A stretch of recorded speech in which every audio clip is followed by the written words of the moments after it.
Hey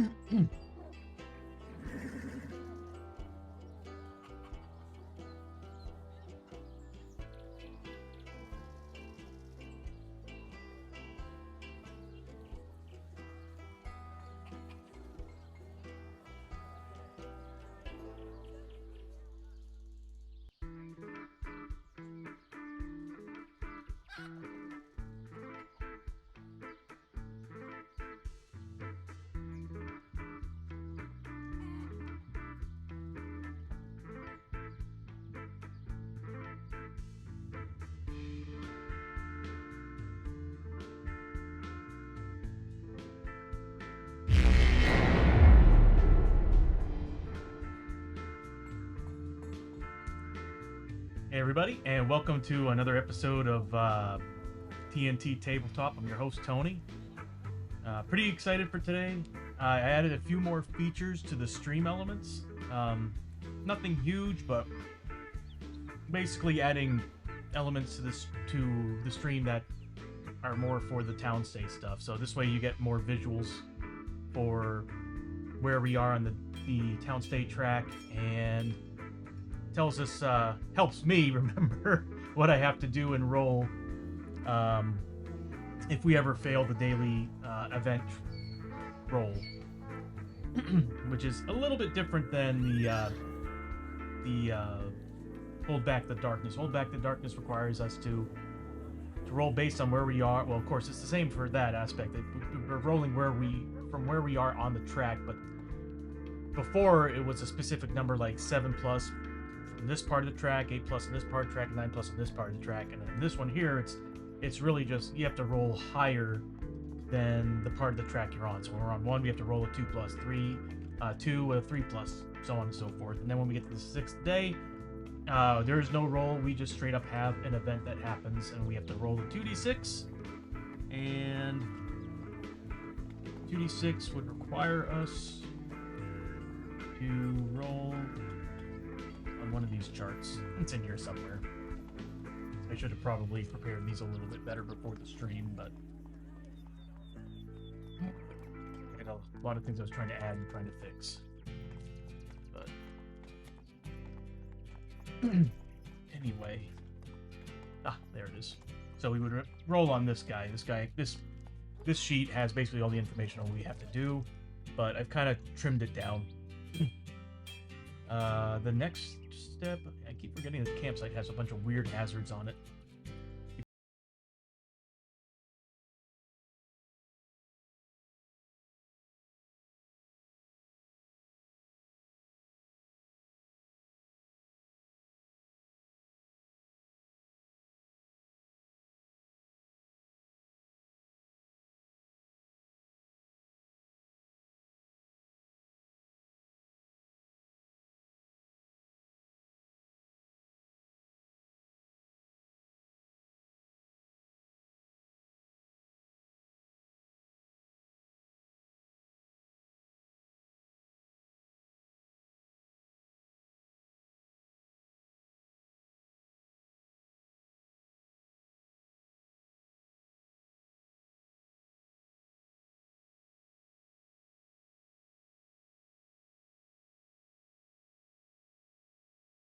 We would have, even if we didn't have this, I'd probably be like, yeah, we're turning around, we're leaving. I don't want any more injuries, because it's a guaranteed, that fight was a guaranteed injury run.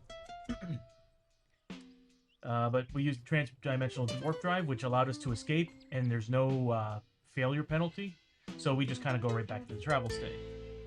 Which means that we have to roll. My thing is I usually roll a 2d6. Is it 2d6? Hold on. No, it's a d8. 1 through 3 is a small town, 4 through 6 is a medium town, and a large town is a 7 or 8. I'd like to get a medium town. It's a little bit easier to deal with. Yeah, perfect. So we're dealing with a medium town. Then we have to decide. Well, we don't have to decide yet on that part. What we have to do is now roll. Since it's a medium town, we each have to roll. Actually, I think we all get a. Yeah, remember correctly, in a medium-sized town, no matter what, there's a travel hazard.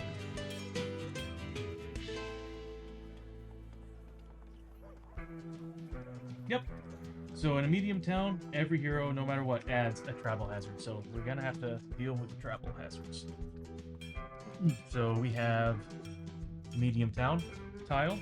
So we get like a solid 6 different locations. That's pretty awesome. Now what we're gonna do, we have this expanded travel hazard chart since we left the canyons and we didn't really leave the mines or anything, or a specific area or a specific world. I'm gonna go ahead and just use the expanded travel chart.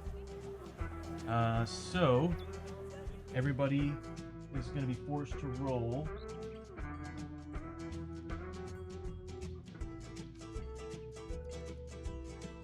So first we'll start with the rancher. The rancher is going to roll 3d6 and we add them together. Oof, 6, 10, so... Actually, no, I did this all wrong. I forgot this is something I need to add. So I'm going to roll for the tenths, then I'm going to roll for the single. So 64. So search. You know what? It'd be easier if I had a light on. There we go. Search party. You came across a search party, scouring the land for a lost child taken in the night by dark creatures. They seem beaten down and wary as they tell you that this is the 5th child to have been taken and none have returned.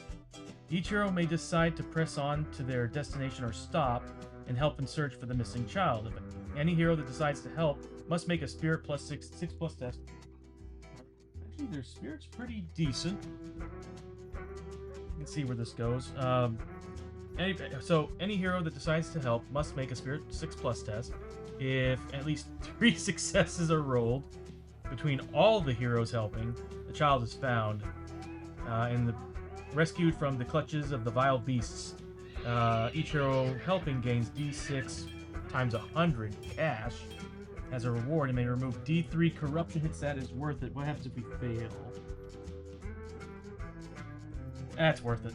We need 5 pluses. No, 6 pluses. And we have 3, 4, 5, 6, 7 rolls. 7 chances to get a 6 plus 3 times. If we fail, we lose 1 sanity permanently, and I don't know if I would be willing to risk it, but that's a lot of money. And removing the corruption points would be very helpful right now. Oh, why not? We do have... That's right, we do have grit. Everybody...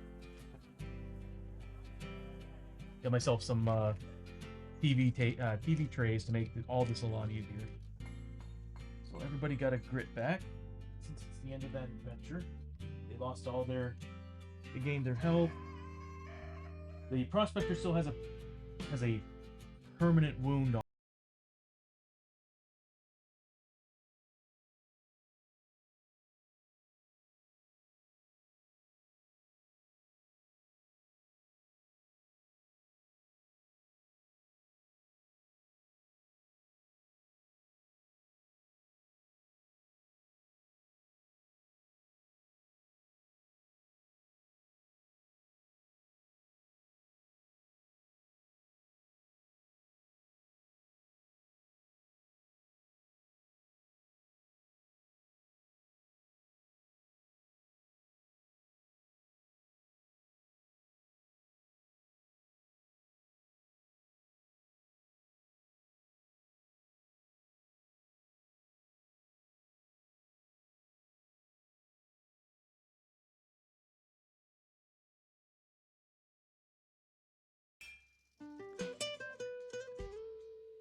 So I'll go ahead and roll a d6 for the tenths.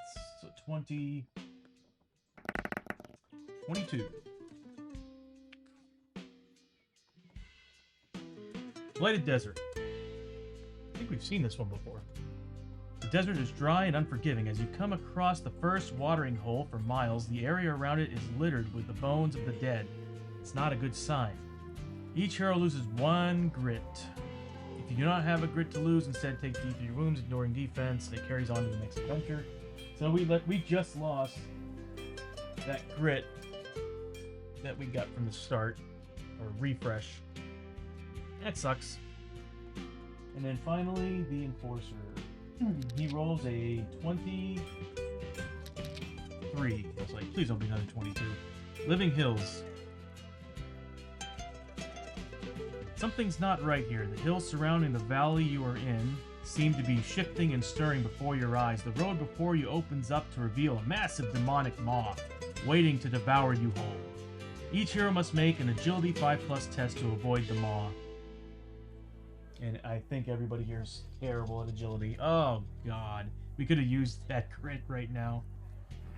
To avoid maw, if passed, gain 15 XP and you escape the trap. If failed, you leap aside to at the last moment. Any transport you are riding is devoured by the beast and you lose 1 sanity permanently at the horrific sight. My god, these travel hazards have been awful.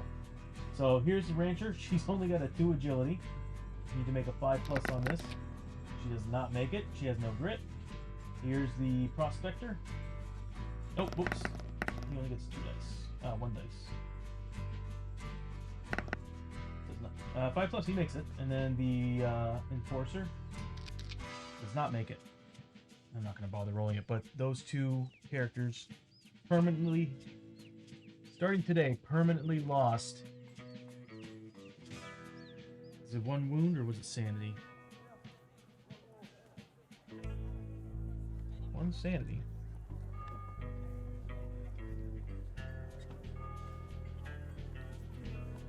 That's a horrifying thing. So you 2 have a permanent sanity loss. Yeah, I'm gonna need to create those campaign characters. It would make this so much easier to jot information down than throwing tokens around. Well, that's the end of the travel hazards. And now the adventurers have finally stepped into town and have made it into town. Thing is, what kind of town is it exactly? Well, we're about to find out. If I can find the card that holds that information.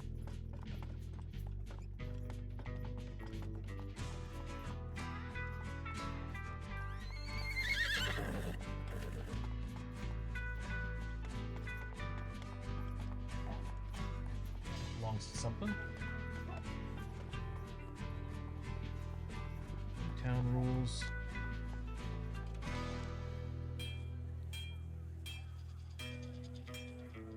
There it is. New towns. Put these together, make this easier for myself. Okay, so new town rules. So we know that it's a medium town. Problem is, what kind of town is it? So let's go ahead and roll on that. So 2d6.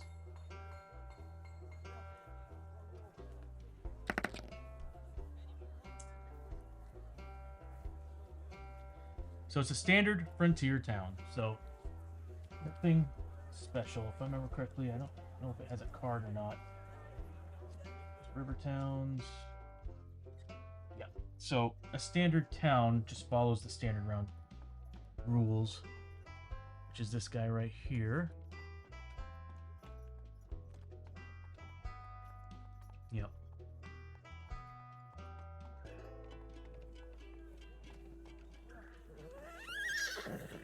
There it is, the town event chart.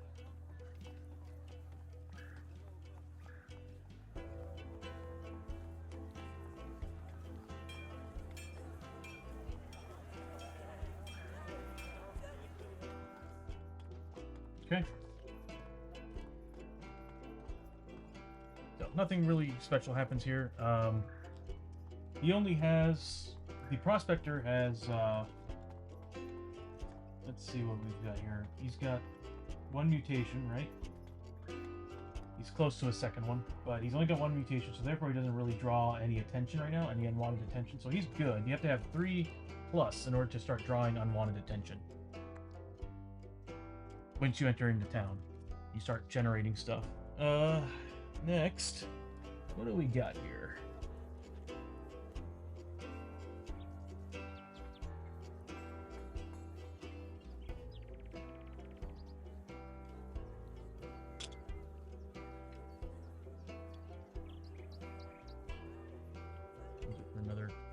So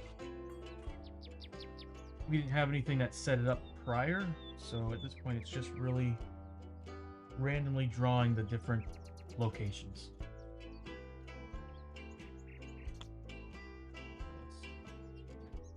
Let's randomize it up here. And you know what? Let me go ahead and be smart and do this. One of my cameras is not working. So I'm just going to go ahead and turn that off because I don't feel like I'm going to need it. Yeah, it shut off for some reason.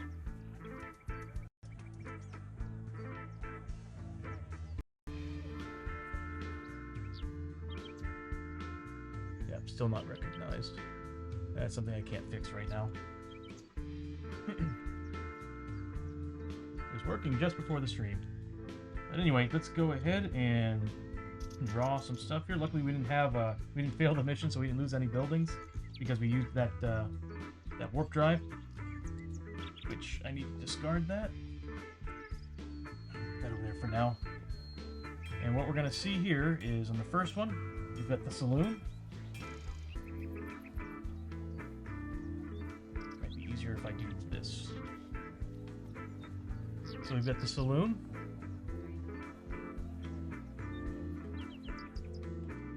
And then in spot 2, we've got the street market. If I remember correctly, that's one of my favorite spots from when I used to play.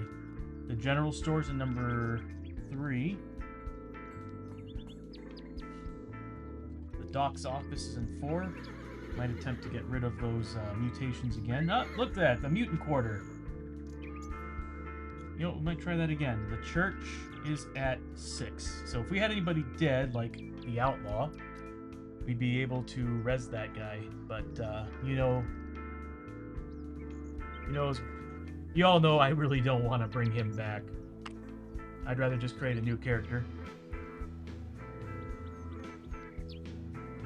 He did not really do much for the team. So we got plenty of money. We got a couple pieces of Darkstone. Don't really need the player cards out right now. Unless there's like a combat session happening or something, like another ambush or a bounty hunter or something. Or a standoff, some type. But right now we're looking pretty good on money. We've got $1,000. Yeah, we've got like a couple grand here and some change. So we're doing pretty good. Do we have a grand? Hold on a minute. I'm bad at math. Okay, so we're close to $2,000. And 2 pieces of Darkstone, which would mean I might be able to upgrade some of these weapons further. Because right now the heavy pickaxe has something, the outlaw club has something. Actually, no, the pickaxe does not have anything on it. I might just sell some of this stuff. Really want that camera to work. Give me 1 second. I really want to get that camera working because I do want to put some cards in this area so that y'all can see it, like cards I might be buying, looking into. Give me 1 second. I'm going to try to fix that frame.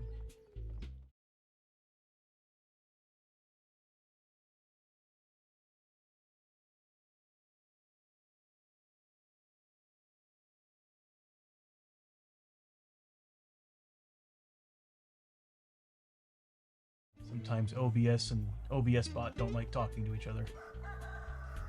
Let's see how it looks. Ah, perfect. So yeah. So where was I? At the beginning of the turn, of course, we decide where we want to stay. Actually, no, first thing we have to do is the town event. Let's see what awful things happen in town for the day. So 2d6. We got a 7. So, spreading fear. Fear spreads through the town as the day grows dark and the demonic attacks more frequent. One random town location closes up shop and may not be visited for the rest of this town stay. Roll a d6 to determine which location. The campsite disputes may no longer be used, and the hotel doubles their current rate, so it's $20 a day now for that. No, dissipates. Sorry, campsite dissipates. I'm becoming dyslexic. I swear to God. So we close up a random shop. We have to roll a d6. Let's see what closes here. Of course, the street market would close.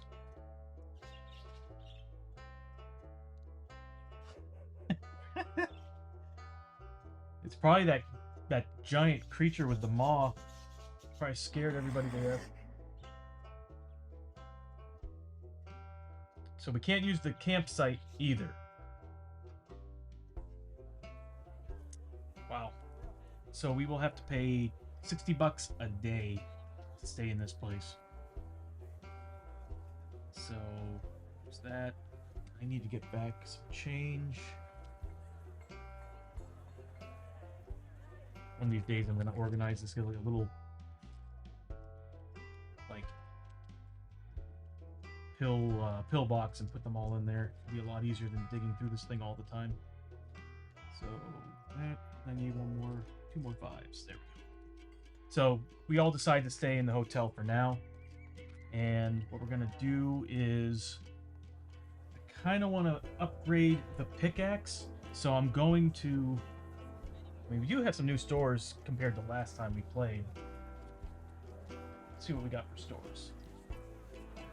So we get the docks office. We know what happens at the docks office. Mutant quarter is probably where, no, it's not probably, it is exactly where the prospector is going to go. He wants to get rid of that mutation. I think the docks office might actually be able to fix the mutation too, and it's got a better chance, but it's more expensive. Yeah, surgery. Oh, it's expensive. But the chances of success are so much higher.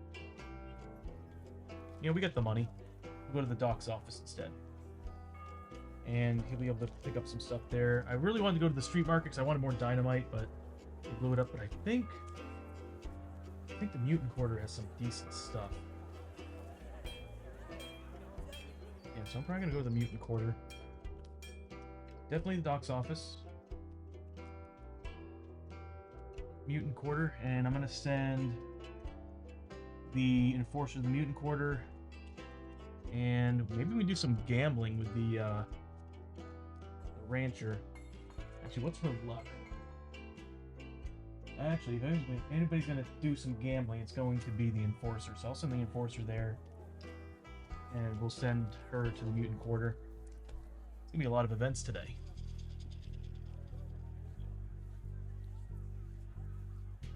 No blacksmith though. That would have been nice. Is it the saloon? Oh, it's the saloon, not the gambling place. But I think we can still gamble at the saloon. Just they don't have all the great games. Yeah, so they have like a poker match.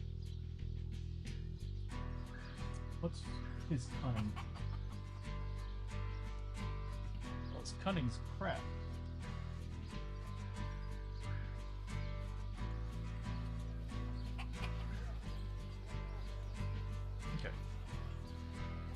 You can play craps.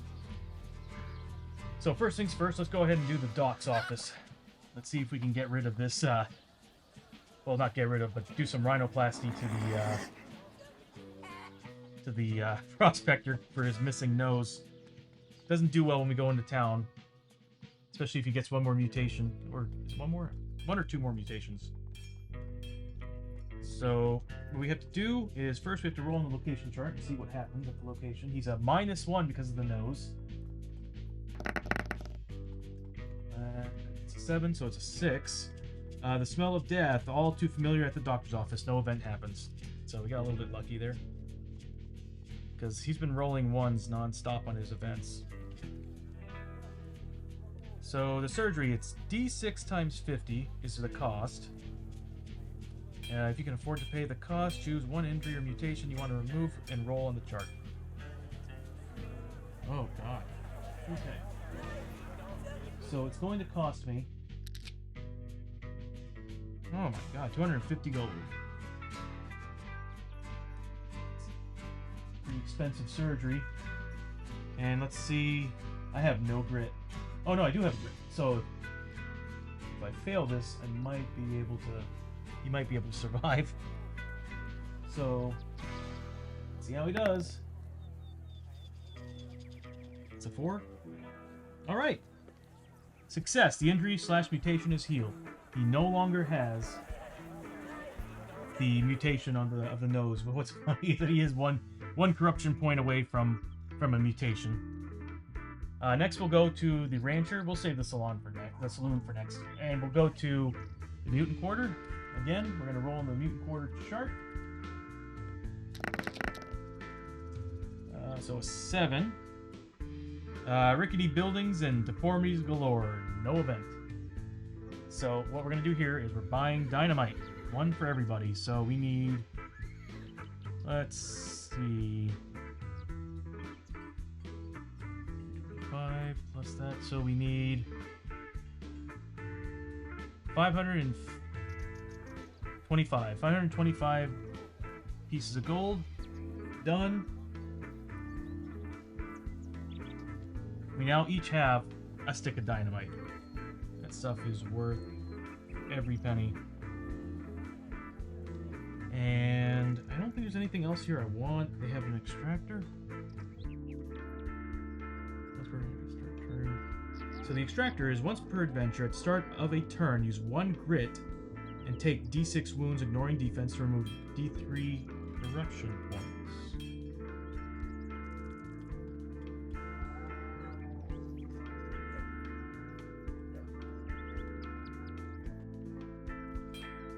Oh, it's expensive. But I can remove corruption points. 1d6. No, hold on. But you're taking d6 wounds, but you're removing d3 corruption points. I mean, if I could remove 3 points, that would be amazing. Because I don't want him to get mutated again. Some of this stuff's expensive. Boiled child pistol? It's a free attack too. Wow, there's some nice stuff in here. A bit pricey.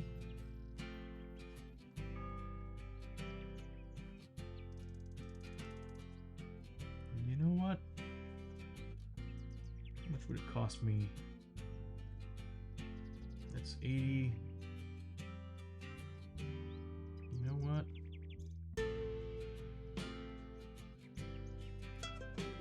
This trade up for that, and I'm gonna get 1 whiskey and 1 bandage. I don't have the tokens on me, but oh well. Actually, no, I'm not gonna do that because I'm not gonna remember.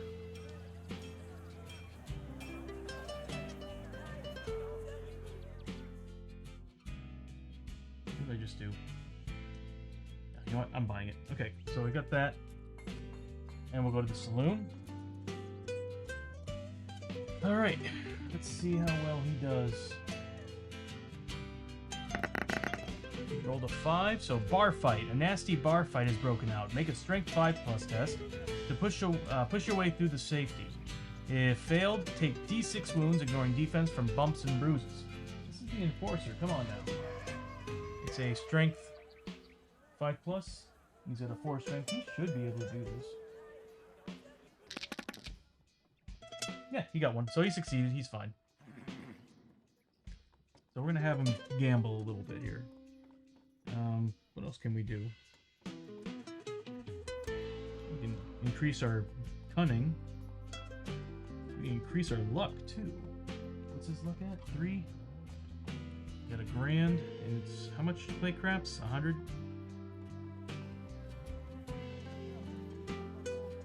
You know, I'm just going to go ahead and play a round.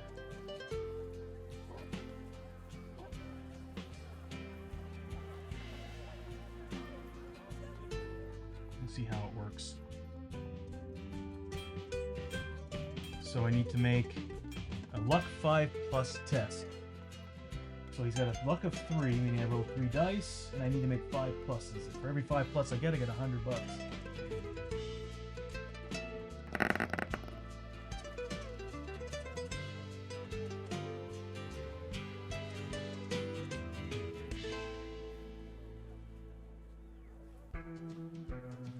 Okay.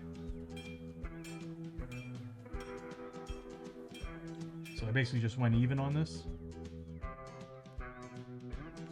Okay. Okay, so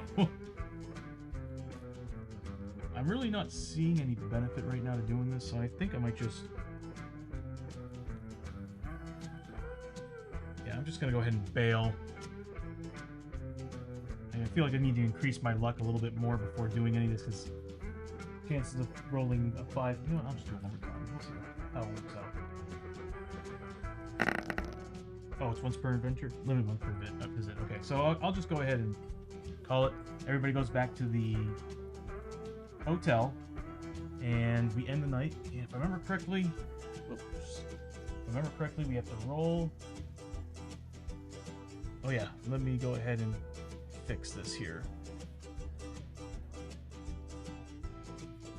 We're actually on this phase. So this is the new feature I added, the town stay stuff. So in order to go to the next day, town stay event 2+. So we need to make a 2+ on this roll. If not, then an event happens. So we passed. Either way, I don't plan on sticking around. There's really not much else to do. We got rid of the mutation on the prospector. We got everybody a stick of dynamite, and we kind of broke even at the saloon. So I'm gonna go ahead and say we're done with the town stay,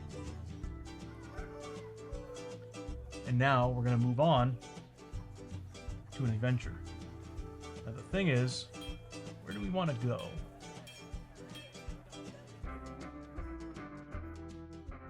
I'm thinking, we've been going through the canyons nonstop, so I'm thinking mines this time around.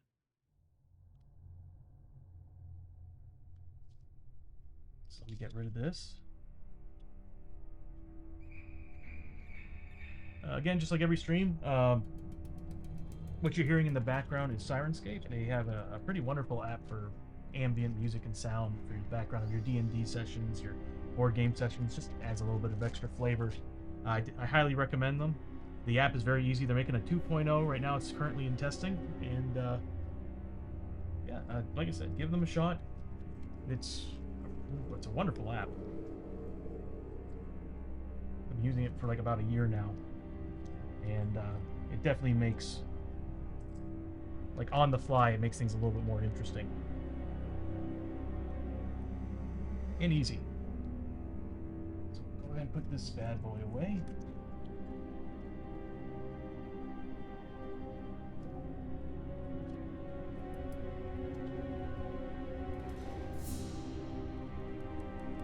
Glad we didn't get another haunted village or a mutant village. Mutant village wouldn't have done well for the ranger and the enforcer. But the prospector would have been right at home until he got that nose job. All right, I'm gonna be right back. I'm gonna grab the tiles. And I'm gonna grab the cards for the starting area. And like I said, we're probably gonna start at the mines.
shuffle the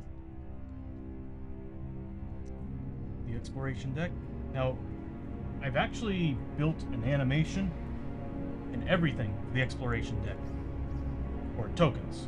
The only thing is I got to scan the tokens or create some, and I also have to program it into the stream itself.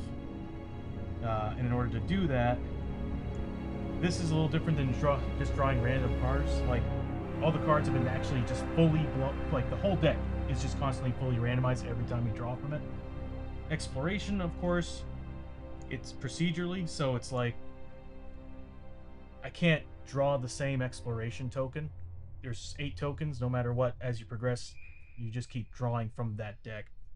Otherwise, chances are you won't get a clue token ever, because it's just constantly randomizing the same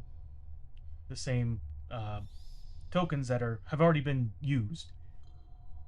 So let's go ahead and set this up. I could zoom in a little bit more on this. See, I went ahead and freed up all this space, so this way I have a little more room. I might be able to do more than 2 rooms at a time now, which is sweet. So there's that, and I would like to scan the tile tokens too someday, and the event card, the encounter cards. There's some cards in here that I would like to actually program to where if a specific card comes up, it actually will draw the encounter card that goes along with it. That would be pretty sweet. But the nice thing about using the cards is that I'm not constantly randomizing the same cards over again. That's probably the only reason why I'm not going to be able to do the actual cards.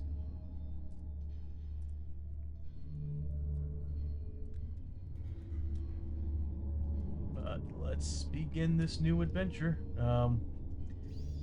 Everybody lost their grit from the maw, and then from that maw creature, whatever. And yeah, not a great start. I would like to get rid of some of that corruption on the prospector. I don't think it's going to happen.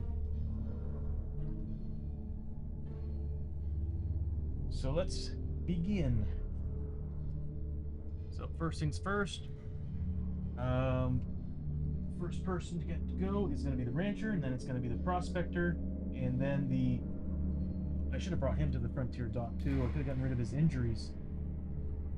Crap, I forgot. Because he's got a chest injury that is dropping his initiative to 1, and that's the enforcer. So that sucks. Oh well. The rancher's gonna go up. We're gonna check her grit. Doesn't make it. So we'll have her move up 1, 2, 3, 4. And she's gonna go ahead and scavenge. She finds nothing.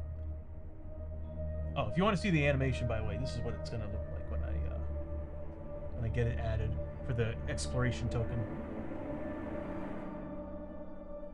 And then the exploration token will pop up behind it. That's her turn. We're gonna have the prospector. He's gonna move up his 4. And luckily for him, he's pretty awesome at scavenging. So he gets a speed 3-6 and finds absolutely nothing.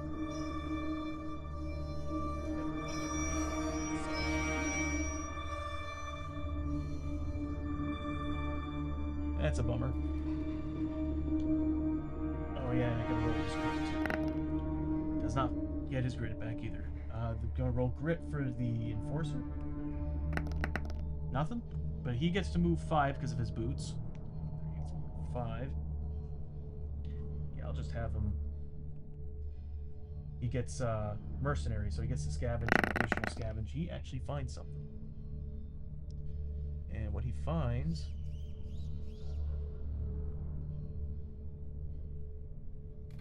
Something shiny. There's something back there. So roll a d6 and we'll see what he gets. He finds 1 piece of dark stone. Would have loved an artifact or something, but I could re-roll it. 1 through 4 is definitely a much higher probability. That's end of his turn. And of course, the prospector's still, no matter what, as long as the prospector's on team, he's holding the lantern. So he's got the lantern, and it's time for him to hold back the darkness. Our favorite phase of the game.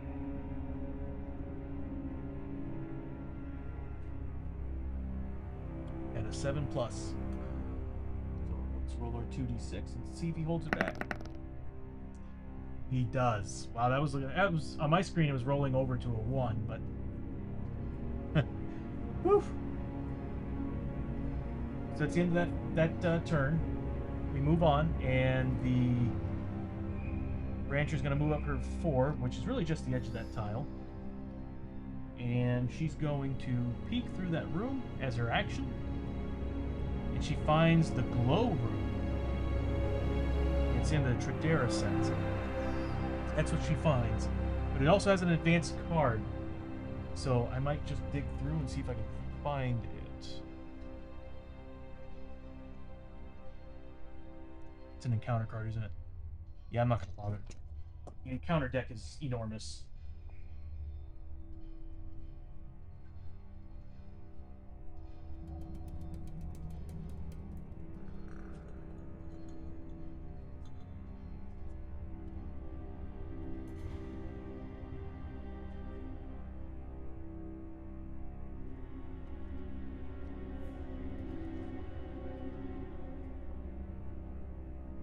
That kind of further promotes me to want to go through the entire game and look for decks that I'm just going to pull all those specific cards out and have a deck just of event cards for the tiles. Or I might actually be able to just pop them into here. I like that better. This way I can just type it in. And it goes there, correct? Yes. So she peeks in there, finds this big room glowing. This one wall just peering out over the remaining walls. And we'll put an exploration token on there since it's an actual room. That's her turn. Next is going to be the prospector. Did I roll for her grit? I don't think I rolled for her. I'll roll for her grit. Safari would be cool. There we go. The prospector's not going to roll for his grit. He gets one. Good for him.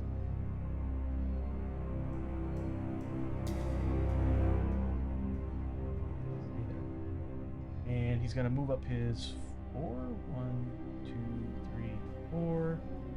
He's going to scavenge this room.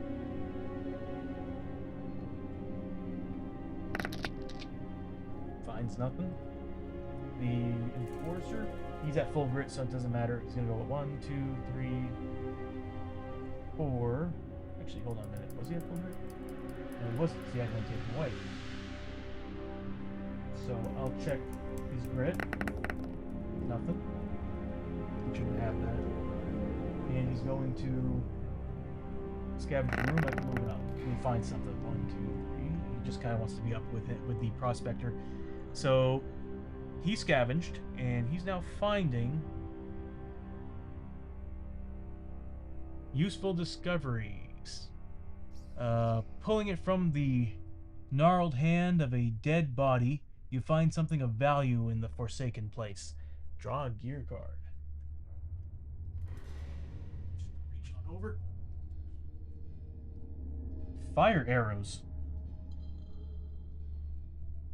Discard to use. Until the end of the adventure, any enemy that you assign 1 or more bow hits to during your attack takes an additional D3 wounds, ignoring defense. Limit 1 ammo at a time.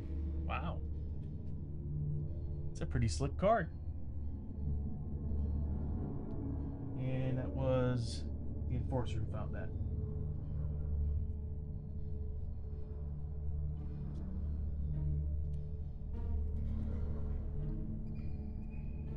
So that would be the end of the turn.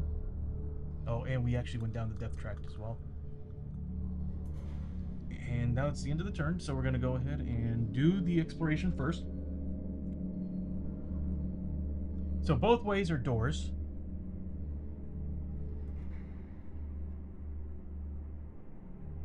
And we have an ambush attack. We sure love these.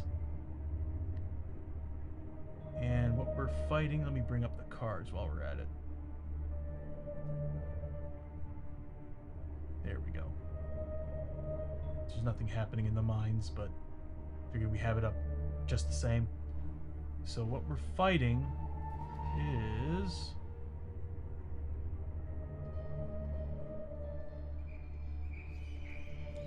one ancient horror.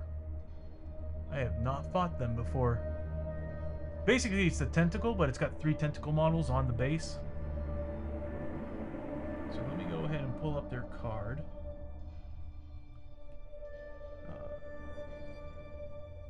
Ancient horror. And get rid of this guy. So initiative 2, so he's going to go at the same time, actually before the, he's going to go, well actually, it's a +2 because of ambush. So it's going to be at a 4 initiative, meaning he's going to go before everybody. Yep. So it's going to go before everybody, and it's got quite a bit of rules. A lot of health too, not much defense. Let me go get the model, and we'll go ahead and read the card when I get back.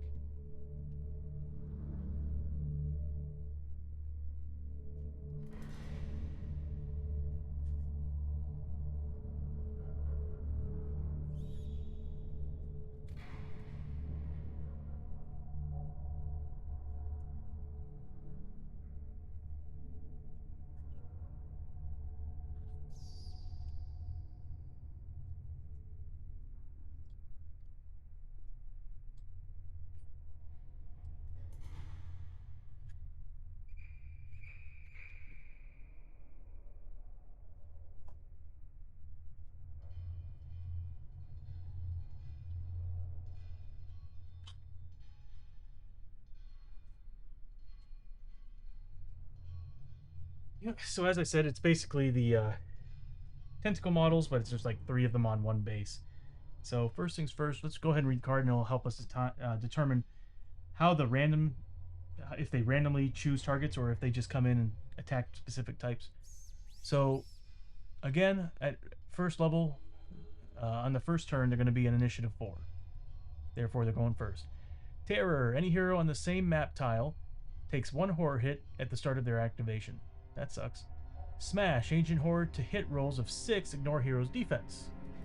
That also sucks. Flailing tentacles. So this is for the combats. Rolls of 3 combat. Wait, rolls a 3 combat attack against every hero within 3 spaces. Oh. Eruption from below. This enemy does not move normally. Instead, at the start of its activation, roll a d6. On the roll of 4+, or automatically if there are no heroes within 3 spaces, it is immediately repositioned as for an ambush attack, though it does not gain the +2 initiative. Okay, so it moves around the board.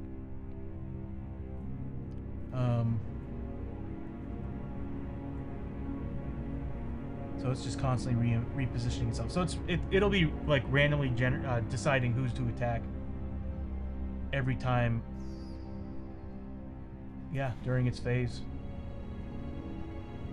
Wow. So first things first, let's see who he's going after. Well, yeah, because this will help us determine where he's going to ambush from. So he's a going initiative order. I always do this. The rancher is going to be a 1 and 2. The prospector is going to be a 3 and 4, and then the enforcer is going to be a 5 and 6. And that will help us determine where he's going. He's probably going to be positioning himself. So he's going after technically the prospector, but he's going to position himself so that everybody is targeted. This way he can do his flails on everybody.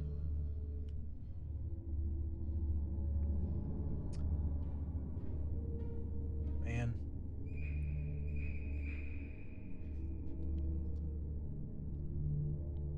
I know I'm kind of thinking for the monsters on this because it doesn't really tell us well on the spawning rules or the movement rules, but I kind of figured it would only make sense. It would always position itself to where it could hit everybody, as many heroes as possible.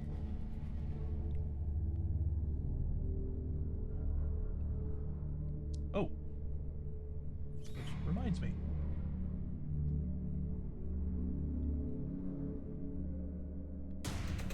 Battle music.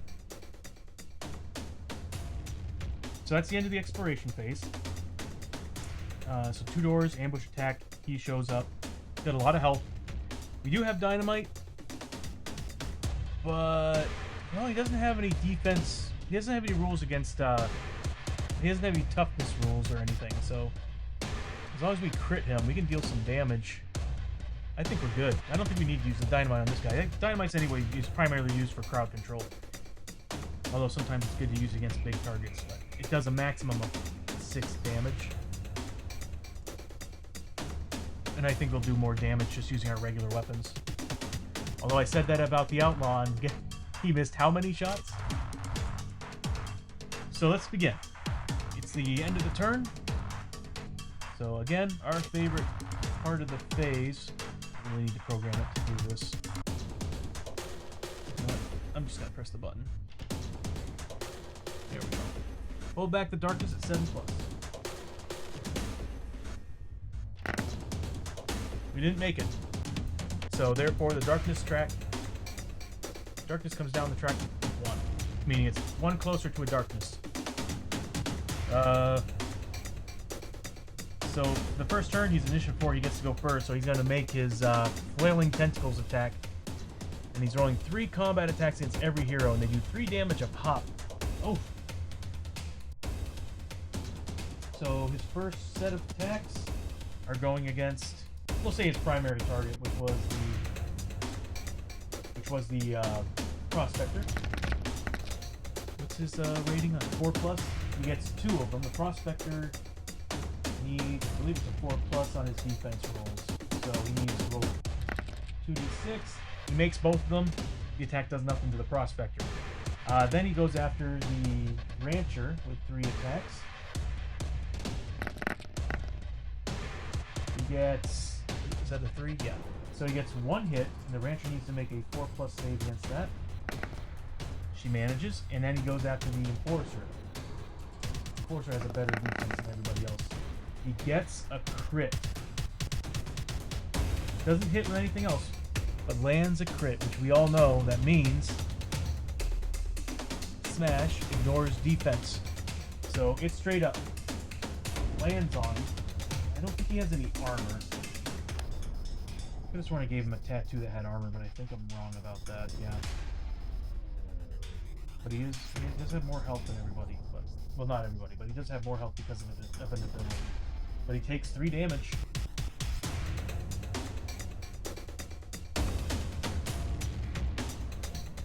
All because of that crit roll. Next, we go to the Rancher. Do I want her to run away? I kind of want her to run away. She has reach for their weapon, so if I can keep her away from the rest of the gang and this guy won't get her, and I can just take shots at him. Her range is a 12, so I can go all the way over here. Let me try to make an escape test. I need to make a 4+ escape test. Oh, but then again, he goes, no, you know what? I'll just give it a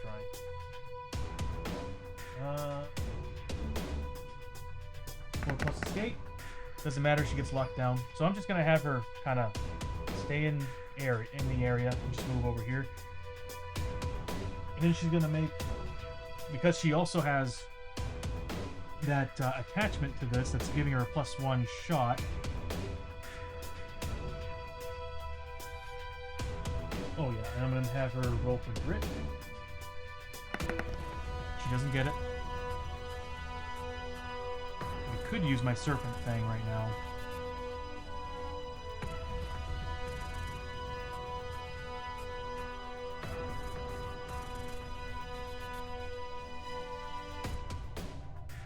So I'm just going to go ahead and use, let's see, I'm going to use my hunting rifle.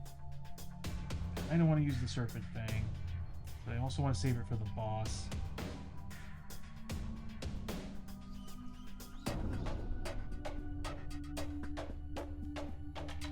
just save it for the boss. So I'm gonna fire the 2 shots from the hunting rifle, which right now it says it's a 1, but I also bought that Darkstone grip, which increased the shots to a 2-shot weapon. So she's gonna fire 2 shots into this guy. One of them hits, and it's plus 2 damage. So basically, it's whatever I roll.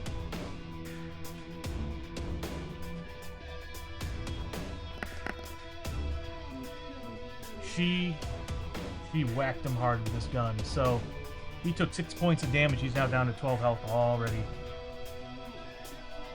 That's the end of her turn. Next is going to be the Prospector at Initiative 1. What's nice is that she gets to go again before he comes back and activates. Oh, she needed to take a horror hit. So she needed to take a 4+ horror hit against this terrifying thing. She survived it. Same thing for Prospector. He needs to make a 5+ willpower save against it. He does not. So therefore, he takes a sanity.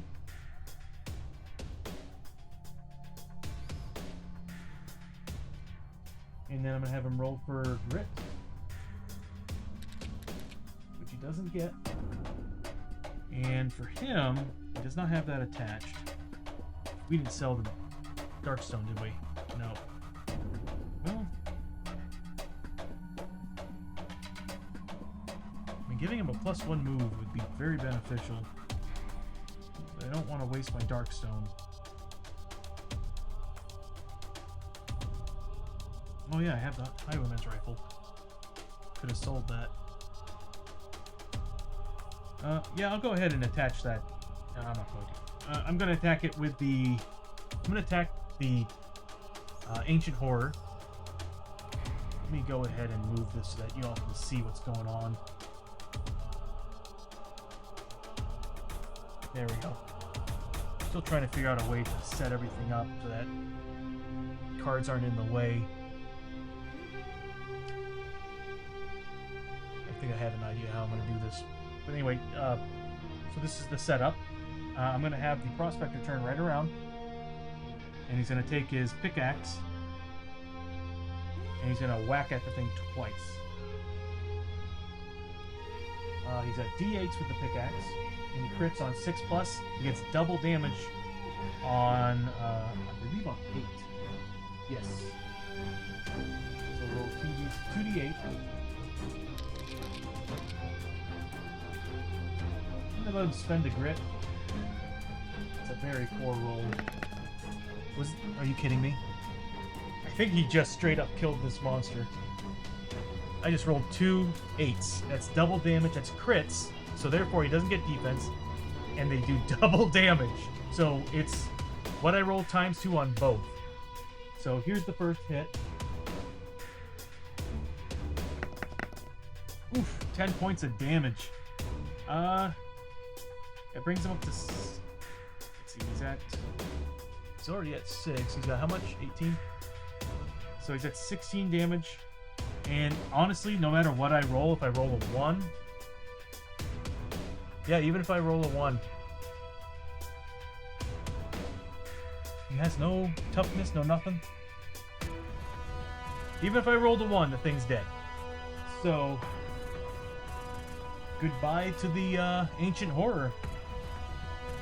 It's scary, but man, I couldn't believe I rolled 2 crits. Not only just crits, 2 8s.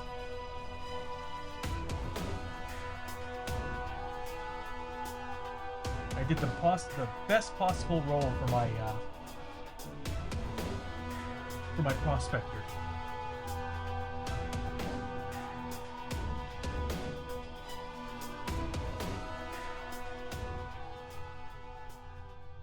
There's a fanfare sound in here.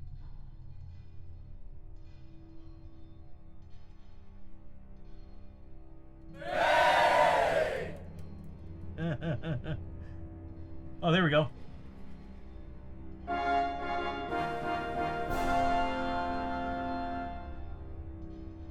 Yeah, I'm using that every time now. I gotta remind myself to use the fanfare every time we win. Is there one for like a loss or? Oh, that's badass. Okay. Syrinscape is a little more fun than I thought it was gonna be. I mean, I've always known that the music was and the sound effects were gonna be great, but the additional soundboard, I love it. That's the end of the turn. We lost. Not quite. Actually, we do have the enforcer, and we also get to heal up. So let's take a look and see what we can do. So in initiative order, she's already gone. And so did the prospector. So they get the chance to heal themselves. Unfortunately, they both think he has sanity damage and wound, a permanent wound.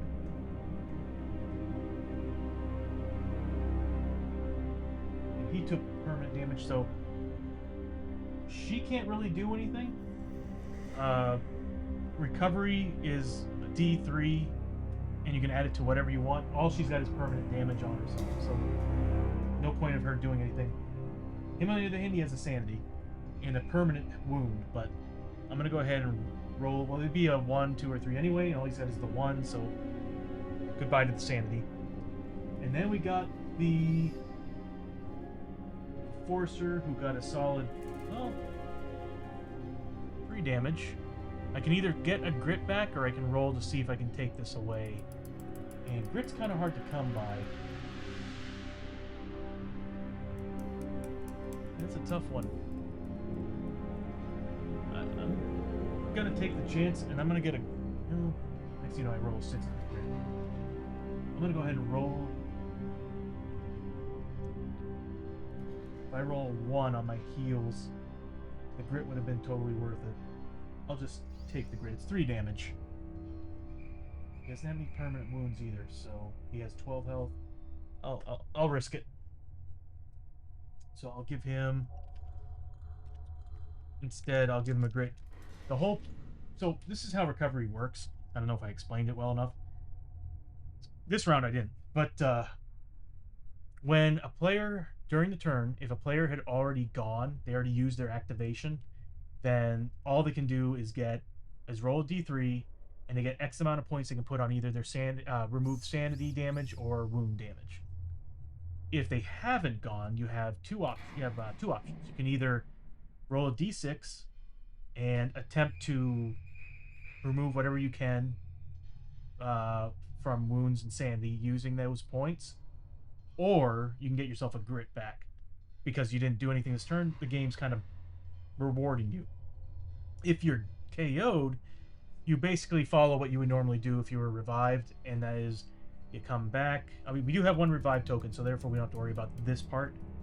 A revive token brings you back to full, gives you a grit, blah. Here, it's if you're recovered, if you're in the recovery part, you get 2d6, and you can disperse it any way you want, but then you roll on the chart for injury, madness, or corruption, whatever it was that brought you down. So that would be the end. I'm gonna remind myself I have this highwayman shotgun. It's not bad. It's just its damage just perils die, which means that your chances, you won't roll any less than a 3. That's pretty good, but I like rolling a D8. So we'll go ahead and get rid of this card here. That's not the one I wanted to get rid of. There we go. So that I can kind of bring this back here. Don't mind me if I'm a little bit slow today. I'm really tired. I was up all night making those animations and trying to program things, and wasn't quite ready for today. And I didn't drink my energy drink either. So we did that. We didn't find any clues. But we're gonna go ahead and end the turn.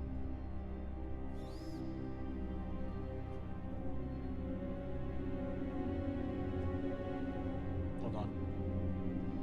It's moving around on me. So we're going to end the turn, and we're going to pull back to darkness at 7+.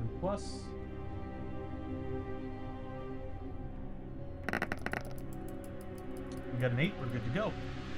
So at the start of the turn, I hope she can get her grit back. Nope. I think this way will be the fastest. So we'll just go 1, 2, 3, 4. Actually, I'm gonna have her behind everybody. She was here, right? So 2. No, she had to have been here. So 1. Oh, that's right. She moved around the monster. These guys went up. Yeah, she should have been right here. Oh, okay. I probably positioned her here. So 1, 2, 3. Go 1, 2, 3, 4, and she'll peek into that room. How did I do that? I moved her over. That's right. I moved her over here. So yeah. So 1, 2, 3, 4. She can't go into that room yet. But I'll have her go ahead and do it a scavenge. She actually finds something. And she finds nothing. What's the point of that card? I guess it's the experience. So the room's been scavenged. I'm gonna go ahead and move up the prospector. He's gonna go 1, 2, 3, 4, and he's going to peek into this room.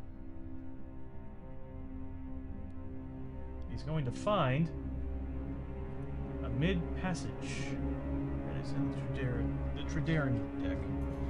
I'll be right back.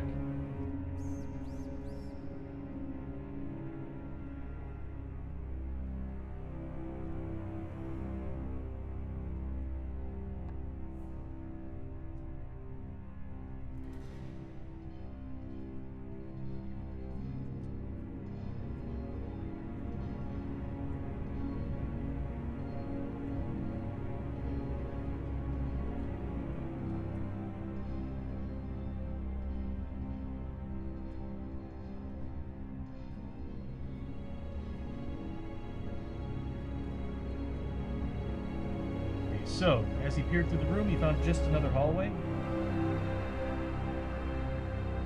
And therefore, we go down the depth track once.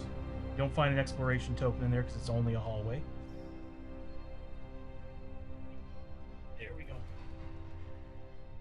And that's the end of the prospector's turn. I'm going to have the enforcer. I keep forgetting to roll for grit. He's at full grit anyway. He's going to move up 1, 2, 3, 4, and 5. Since he's got his boots. And that'll be the end of that turn. So we'll have to do another Hold Back the Darkness at 7+. And we get doubles. At least they're double 6s. So we have to do a depth event. I have it on here somewhere. If I remember correctly, I believe it's actually healing. It's actually been a very beneficial depth event. I just need to find it here.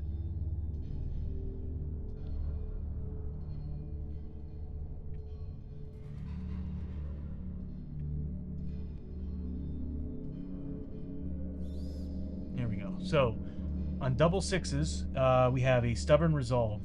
This place is horrible and unforgiving, but you're not about to give up without a fight. Each hero may immediately heal D6 wounds or sanity, or recover 1 grit. I know exactly what I'm going to do. So, the Rancher and the Prospector are both going to get a grit. They desperately need it. Since the Enforcer is full on his grit tokens, I'm going to go ahead and have him roll for heals. He gets 1 health back, so he's back to 2 damage. But hey, you know, I'm not going to complain. We got 2 grit out of that. That's badass. And the darkness marker doesn't come out because double roll of a depth event usually means we just do whatever the doubles chart tells us to do. We'll go ahead and get rid of that card.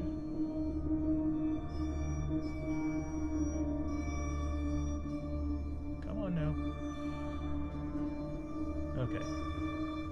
so we're at the beginning of the turn again, and first person to go is going to be the rancher.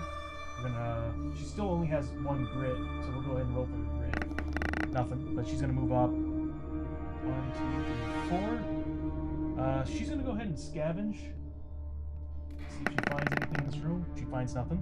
The prospector is gonna also move up his 4, and he's gonna get his. Well, he's full grit, so he can't do a grit roll. So 1, 2, 3, 4. He's gonna peer through this room as well, and he's gonna find a switch curve. I'm guessing it's from the base game from the look of it. And I'll be right back. Gotta find the curve.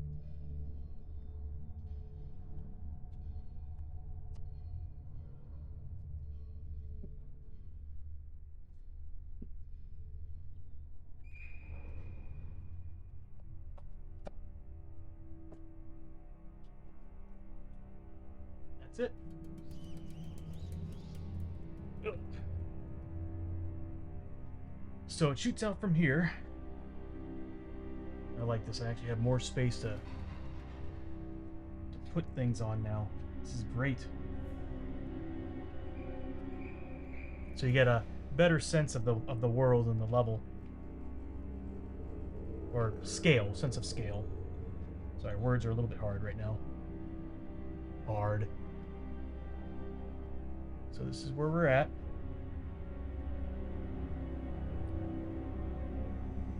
And we'll put an exploration token on there since it's a full room.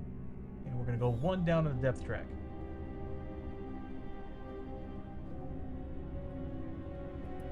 Next is going to be the Enforcer. The Enforcer is at full grit. He's going to move up 5. 1, 2...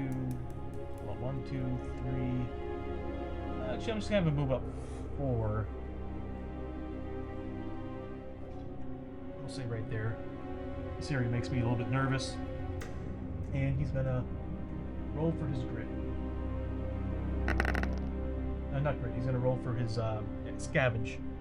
And he doesn't find anything. So, it's the end of the turn. We're going to go ahead and do the exploration. We do find a clue, but we also find an encounter. And one of those pathways happens to be a portal. So we get to go to another world. Pretty excited for that. It's been a while since we've been to another world. We've been hanging out in the mines and the canyons for like 3 days. 2, 3 days.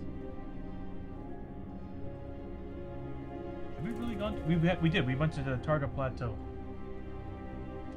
So here's the encounter for that exploration. Which way? Question mark, exclamation point, question mark.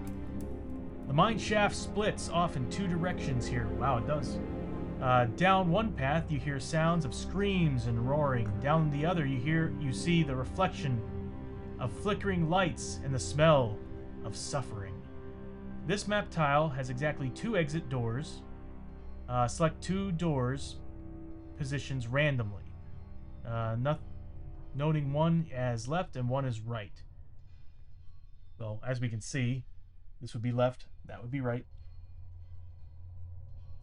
And ignore any doors or gates listed on the exploration token, of course.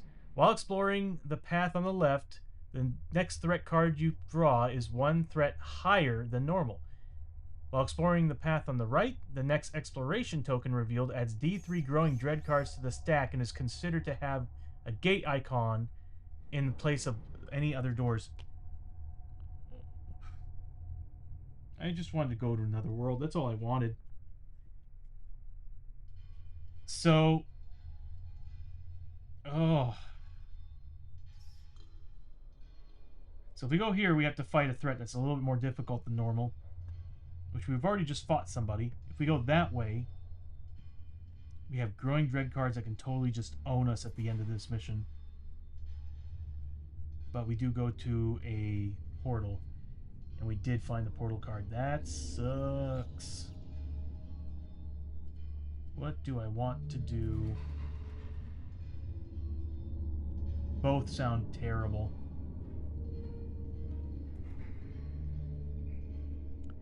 The growing dread one's easier to get to as well. So those are both doorways now.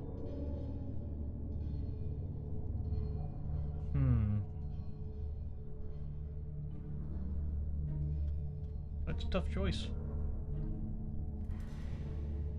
That's a really tough choice.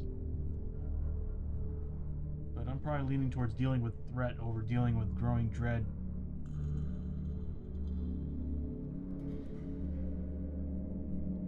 Yeah. Yeah, I'd rather deal with that could be bad too.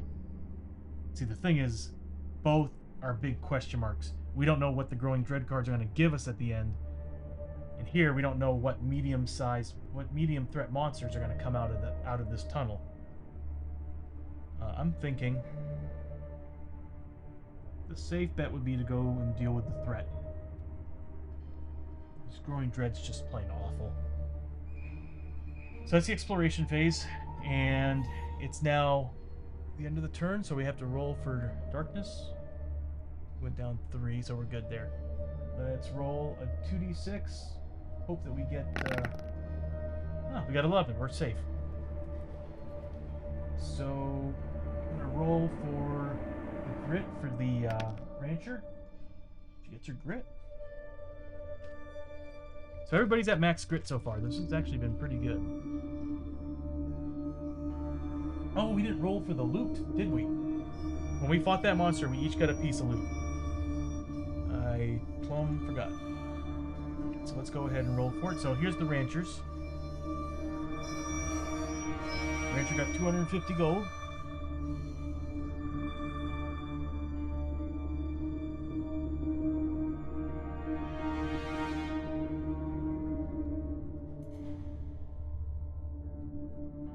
Next is the prospector. 1 piece of dark stone. But he gets double because of his special ability as the, not prospector, but his subclass Eagle Eye. Nope, it's not Eagle Eye. Expert miner. So he gets double dark stone, double gold whenever he does a scavenge or a loot. So we got that, and then finally the enforcer. The enforcer gains d6 times 50. So let's see what we get. Let's roll a d6. Is that a 2? 100 gold. Once again, that was a pretty good find. So we gained 250 gold and 2 pieces of dark stone on top of that. We still have that highwayman rifle I need to sell.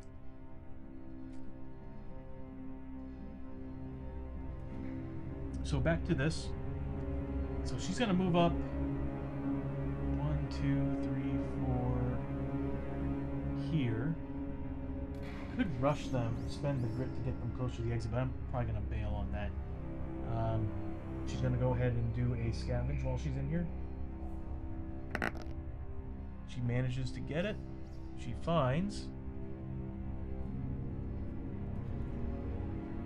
a hideous discovery. Take 3 horror hits that do 2 sanity damage up top. So she's make 4 plus 3d6. So she takes 2 sanity damage from scavenging. I don't know what she found, but with all the sounds we're hearing from both of those rooms, not great.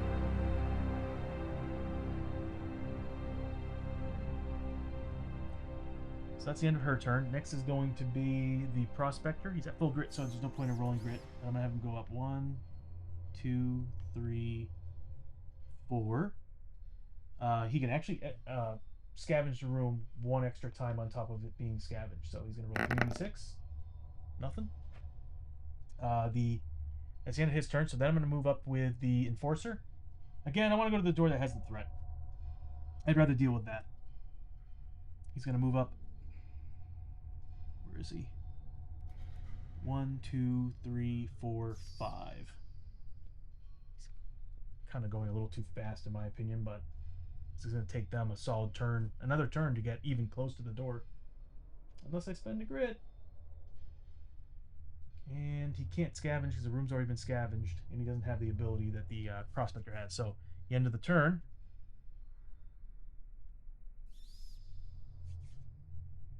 Hold back the darkness still at 7 plus. Rolls an 8, we're good to go. So again, we're back at the rancher. Doesn't need to roll for crit. She's at full, so she's gonna move up 1, 2, 3, 4. And then the prospector also 1, 2, 3, 4. That's good. And he's gonna once again try for scavenge. He manages to get it. And he finds 100 gold. Since he gets double what he finds in a loot for scavenge. Next. Yeah, look at all that money. Next is the enforcer. He's going to move up his 2 here. He's going to peer through the room. And in here we're going to... I don't remember them saying it was an ambush. I just think we have an attack. Yeah, it's just a... We just draw a threat card and we deal with it. So he moves up, he peers into the room, and he finds... Now, does it have to be a room, or... What is it?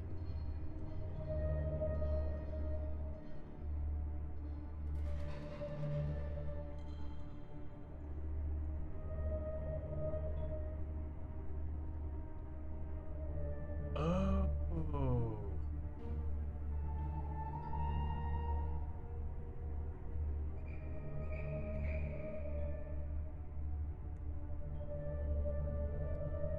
I'm going to play it by the way that I'm doing it, but I think I just finally understood what this card meant.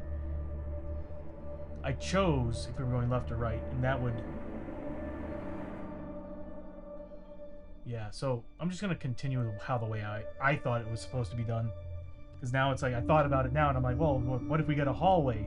That's a small area to deal with, but sure enough, what did I get? A hallway. So we found basically a corner passage. Base game.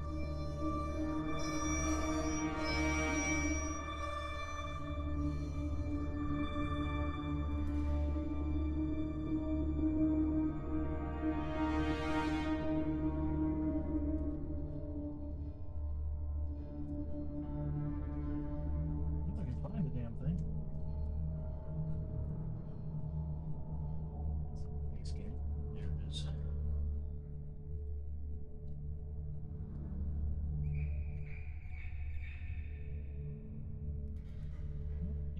Luck finding this tile.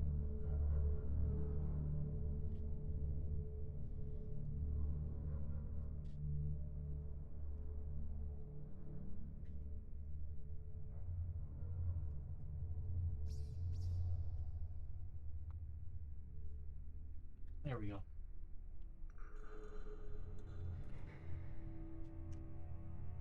So I have to roll a d6 to decide which direction it's going.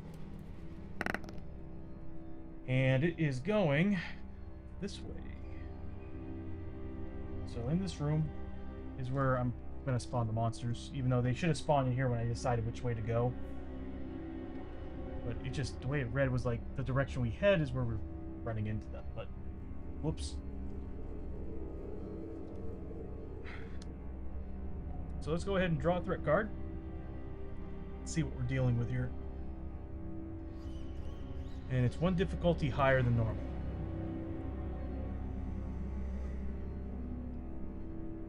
Okay. I'm not going to do anything with the rivals yet. That is something I'm still trying to make sense of. Oh, God. Okay, these are bad. So, please be a low roll. So we're dealing with 1.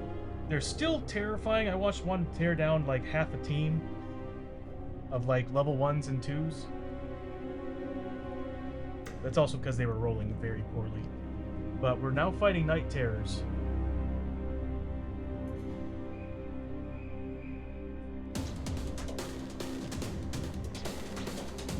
Let me go get the model and I'll be right back.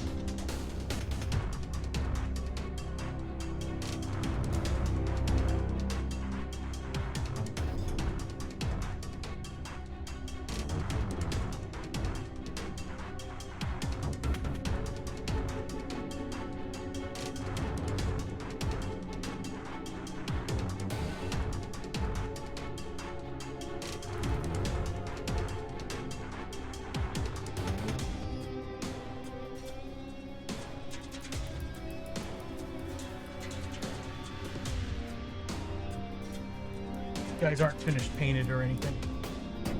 But he will be right here in this corner.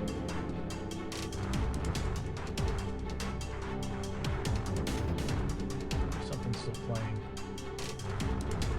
There we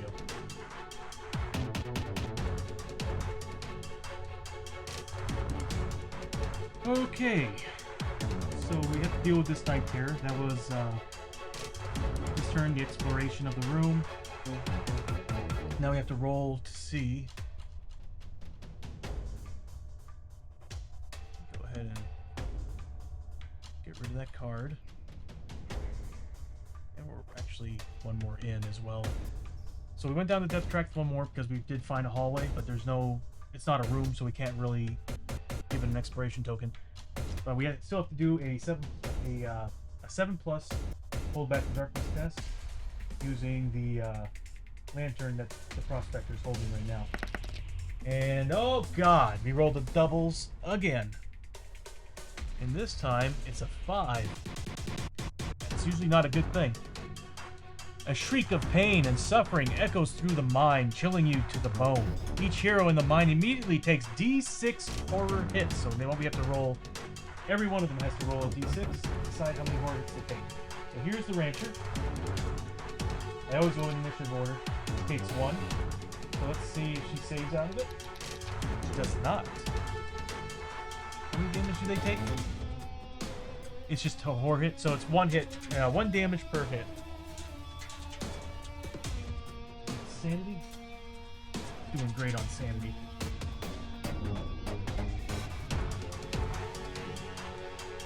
Next is the prospector. How many does he take? Takes 4 hits. He needs to make 4 5+ saves. He did surprisingly well. He's seen enough. He's seen enough pain and suffering. On top of that, he's been mutated.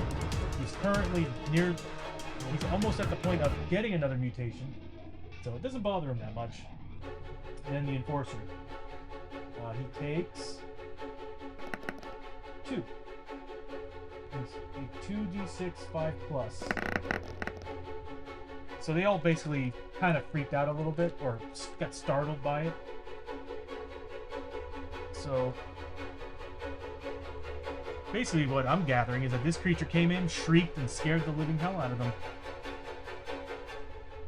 But the good thing is that nothing really happens to the death track.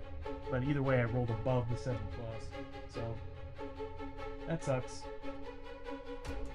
So let's go ahead and get the Night Terror's card up.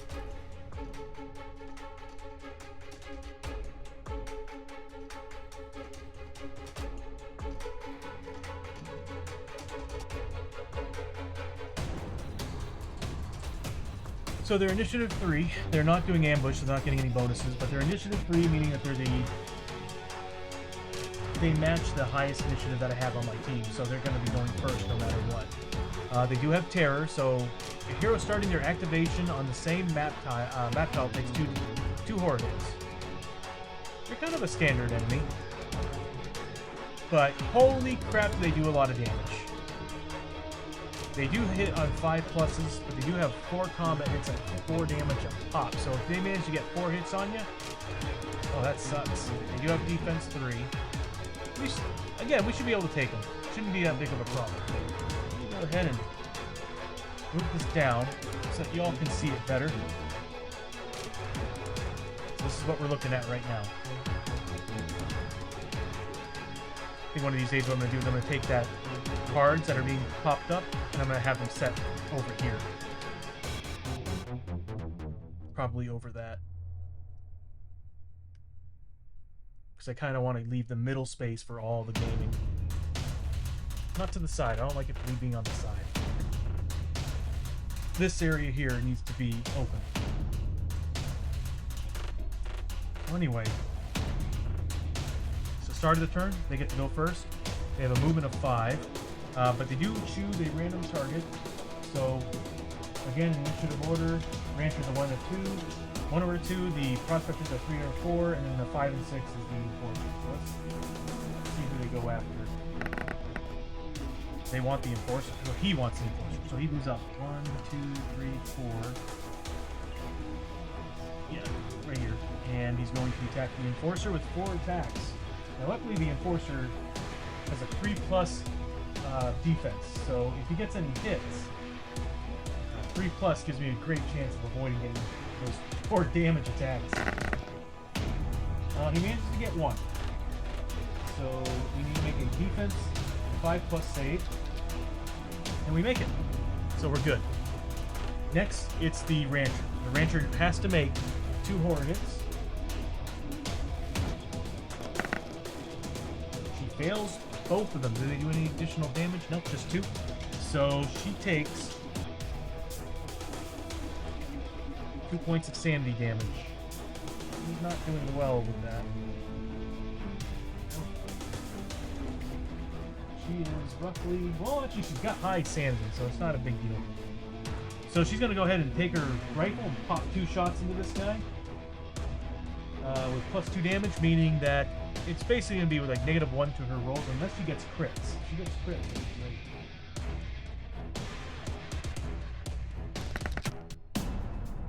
Fails both, so I'm going to go ahead and spend a grit to re-roll those 2 shots. She gets both of them. They're not crits, but she gets 2 hits on it. I will gladly take that.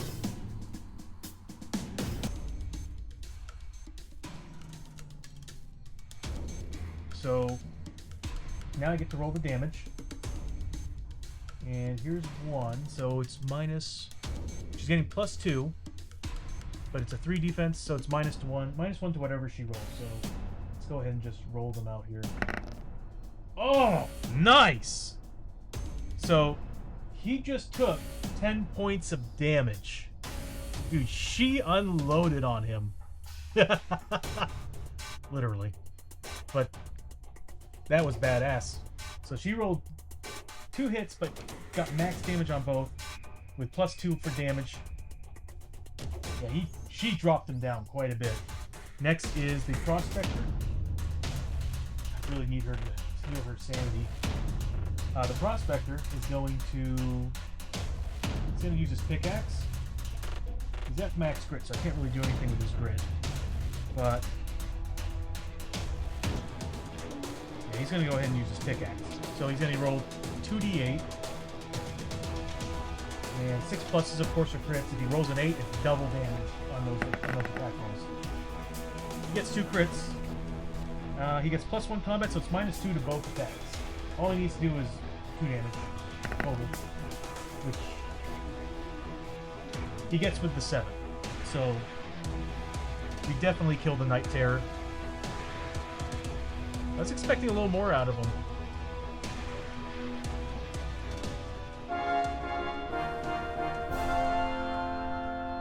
Like I said, I'm like never not gonna use that. Is that correct? Yeah, I'm never not gonna use that. So we killed the party. Killed him. Normally we would do experience and stuff, but like I said, I'm not doing not doing the campaign characters yet.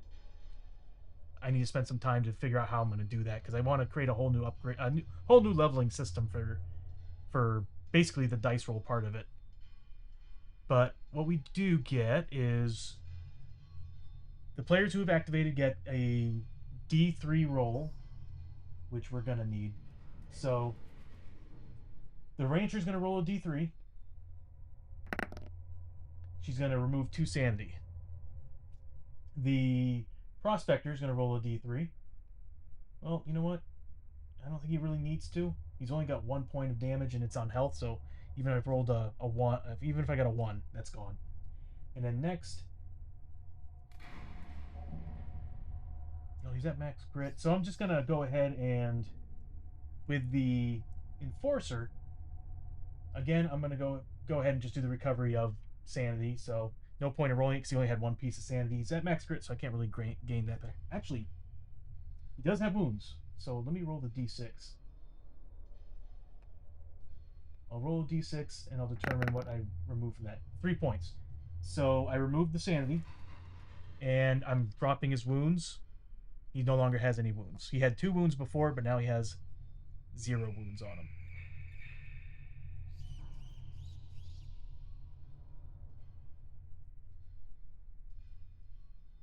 Next, we get to roll for the loot. Let's see what they get.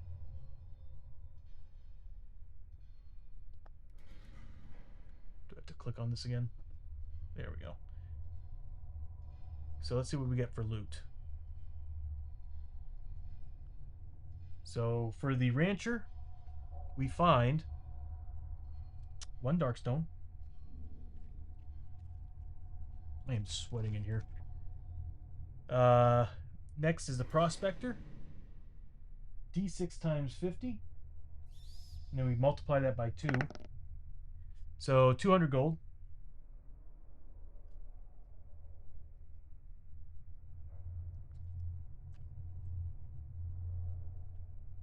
I might just trade some of these in. Yeah, I'm going to do that. I'm going to trade these guys in for... Well, actually, these guys in for 500. Yeah, we're looking rich again. Kinda. So we got well over 1,000 gold right now. And next is the enforcer.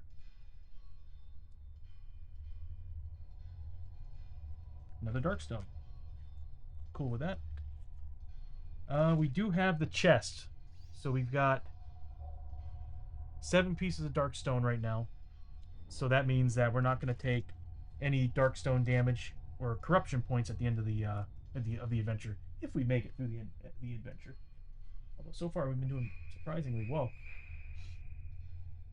So that's the end of the turn. Everybody got their recovery. Everybody got their loot. We're now going to roll for darkness, right? Because we did 1, 2, 3, 4, 5. 1, 2, 3, 4. Oh, we need to go down 1 more. Whew. The dungeon's gonna get more and more difficult if we don't find any rooms. We're constantly finding these hallways. So let's go ahead and make that hold back the darkness roll. Double 2. No. Does everybody have a grit? I don't think you can cancel this. Let me take a look.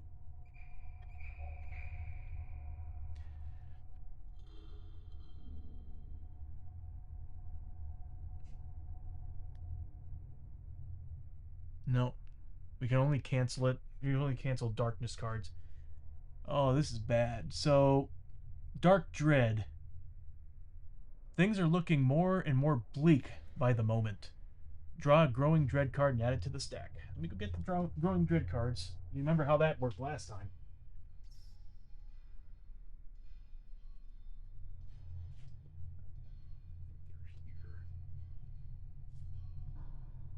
Nope.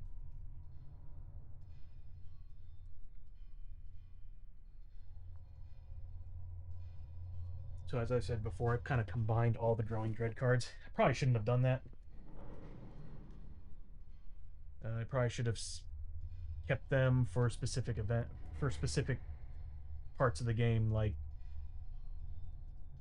leaving the Forbidden Fortress with Forbidden Fortress stuff, tiles and worlds, and leave the Norse stuff for the others. But oh well,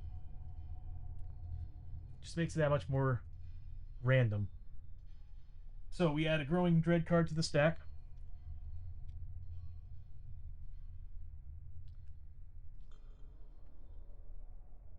It could have been worse. We could have gotten ambushed again. Another combat session. But hey, we took down that Night Terror. That made me happy. So it's the beginning of the turn. And since the... Well, the Rancher, I could spend some... No, I'm not going to. I'm going to have the Rancher roll for her grit. Doesn't get it, but she's going to go ahead and move up. 1, 2, 3, 4. And I'll have her scavenge this very room. She finds nothing. The Prospector is going to do the same thing. He's max grit, so he doesn't really need to do anything other than move up. 1, 2, 3, 4. But I will have him scavenge this room with his 3d6. Finds nothing. And then the Enforcer, I'm going to have him... Is that max grit? I'm going to have him move up. 1, 2, 3, 4. He's going to peek through that room. So we're reaching basically the edge of the table. So I'm going to start removing tiles as we do that. So this way we can see more of the world. Although it's been kind of nice having all this extra space.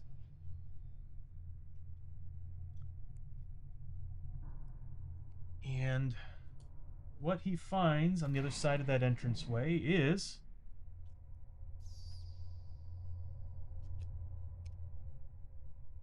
You kidding me? He finds another corner passage. Be right back.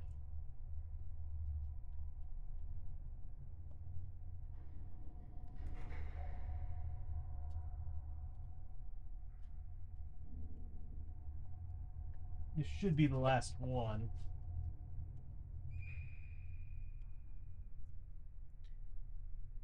Uh, I'll roll for it. To be honest with you, I'm hoping that it goes this direction. Because if it goes this direction, well, it might still work.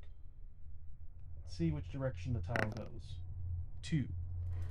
So it does. It goes this direction.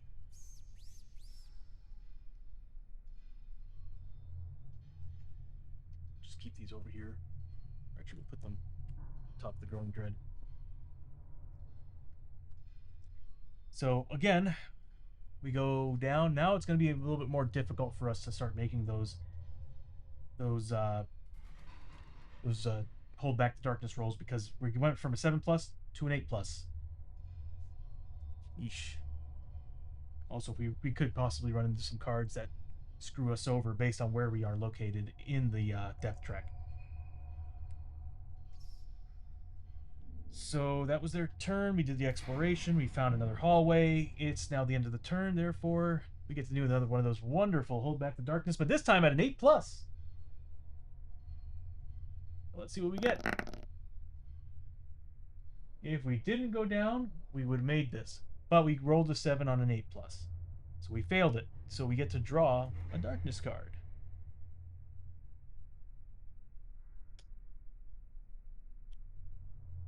Wanted Men.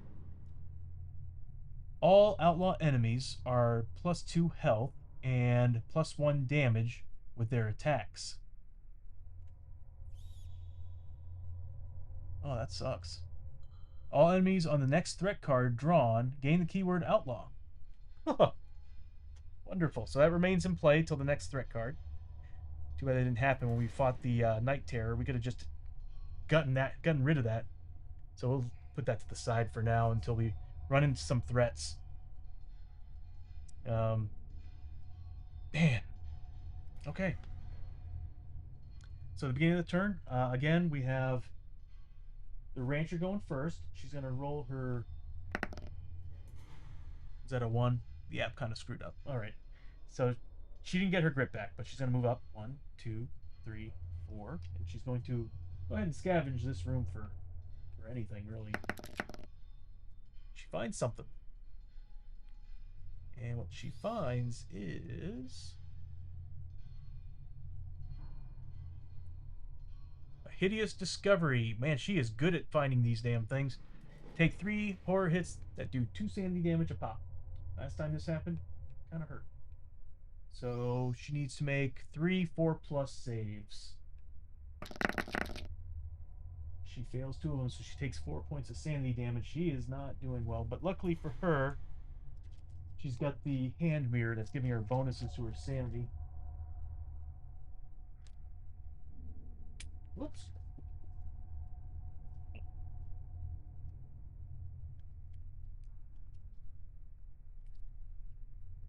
She's now at... what, 7? Yeah, she's got 7.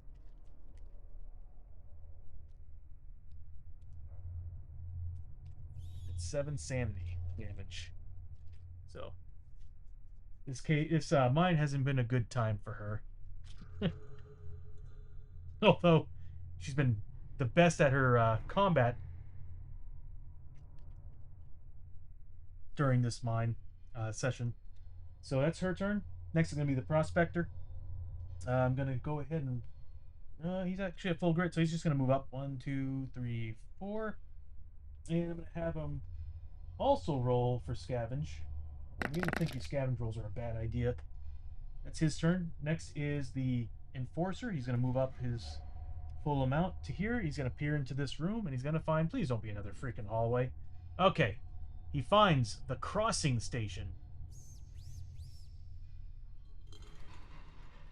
Okay. So he finds the crossing station. That is the Tredarin box set. I'll be right back.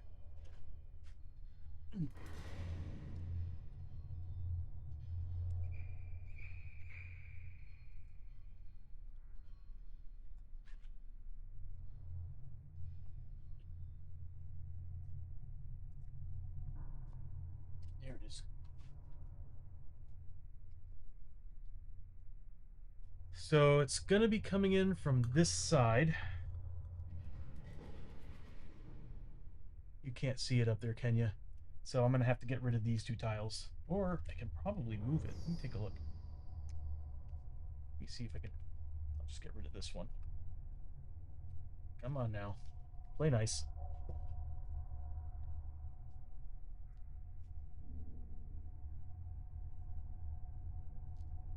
There we go.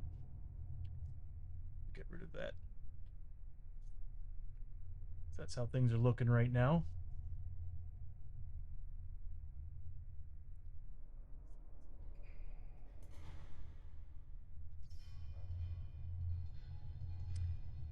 And since it's a full room, it gets an exploration token. So now we'll go to the exploration phase.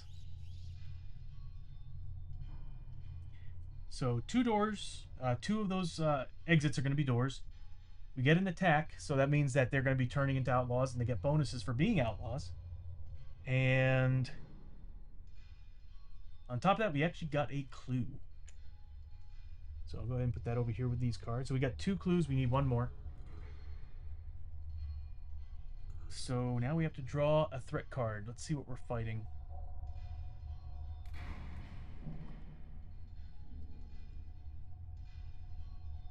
One Void Sorcerer. If I remember correctly, they had some pretty wild rules.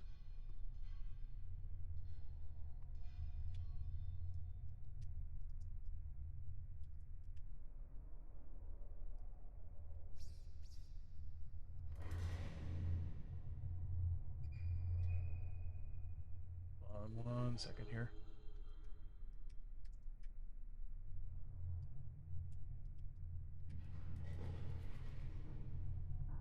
There we go. They have a high initiative, and they're now considered outlaws.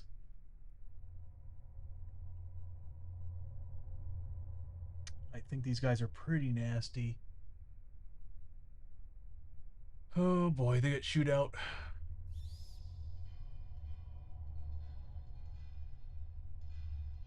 At least they don't get snap fire or anything like that, but they do get shootout, and shootout's still a pretty nasty move.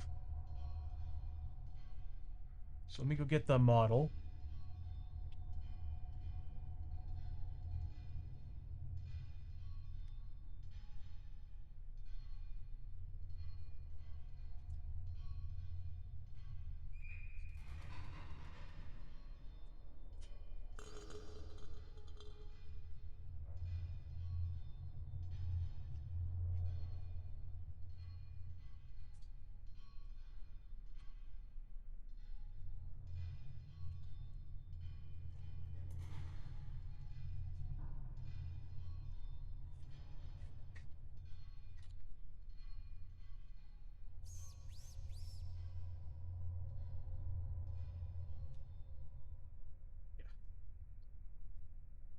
There's like two different models for the sorcerer. There's the magus, and then there's the sorcerer. But we do fight him, and he's down at this end. If I remember correctly, he has his own deck of cards for his combats. So I think it's like every turn he's always casting a different spell.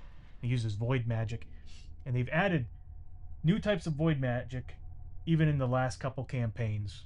So it's been a while since I've seen this. The last time I saw the void magic stuff was fighting Belial, and it just did not go well.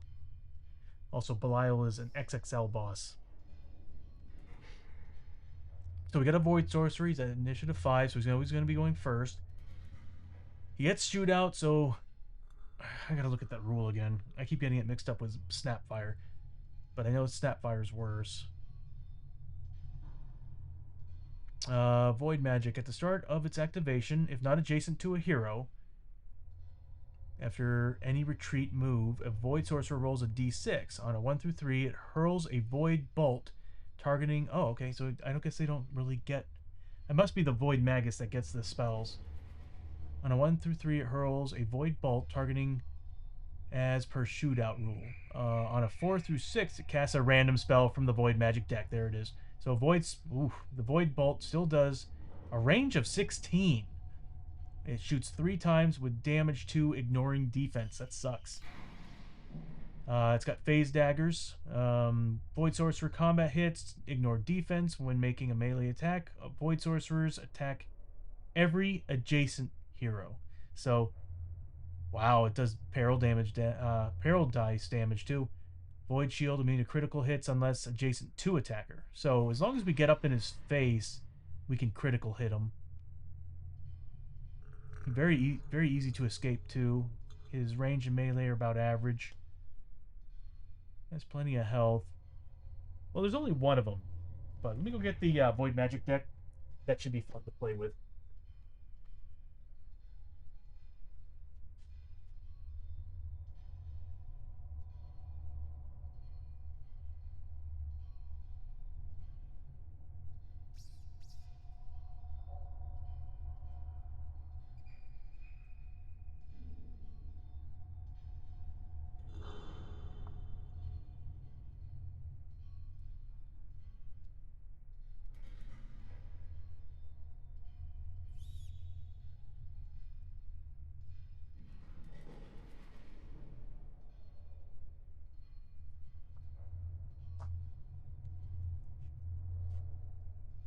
Okay, so yeah, there used to be like when this game first came out, there was like seriously 5 Void Magic cards. Look how many there are now.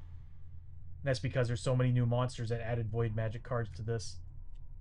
So I'm gonna randomize it, and we'll see what kind of chaos they bring into this battle. Kind of excited. I haven't fought one of these guys in a long time. It's been years.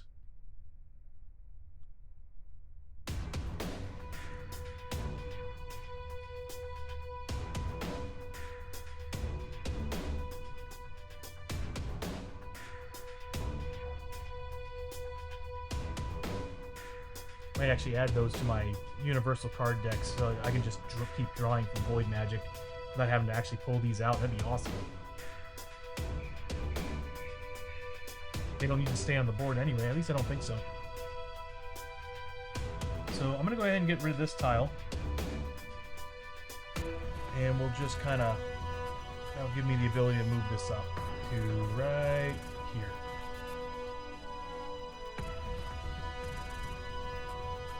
So he gets the special rule outlaw.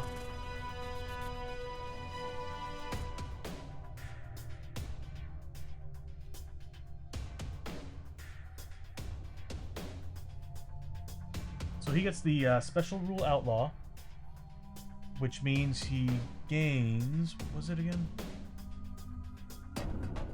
+2 health and +1 damage with their attacks. So he's a 17 health. His damage on his Void Bolt is a 3, and his combat hits are peril dice +1. Ouch. But there's only one of them. If there was more than one, that would have sucked. This can still be bad. This could still very much be bad. So that was the exploration phase, correct? So now we have to move on to initiative. Let's see how well we roll on Hold Back the Darkness. Again, an 8+. So the Prospector pulls up his lantern, and he actually stops the darkness from advancing.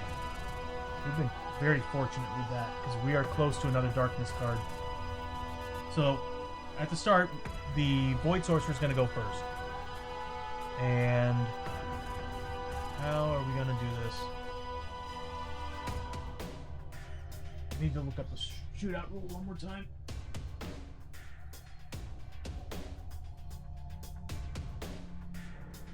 gonna knock anything over, am I?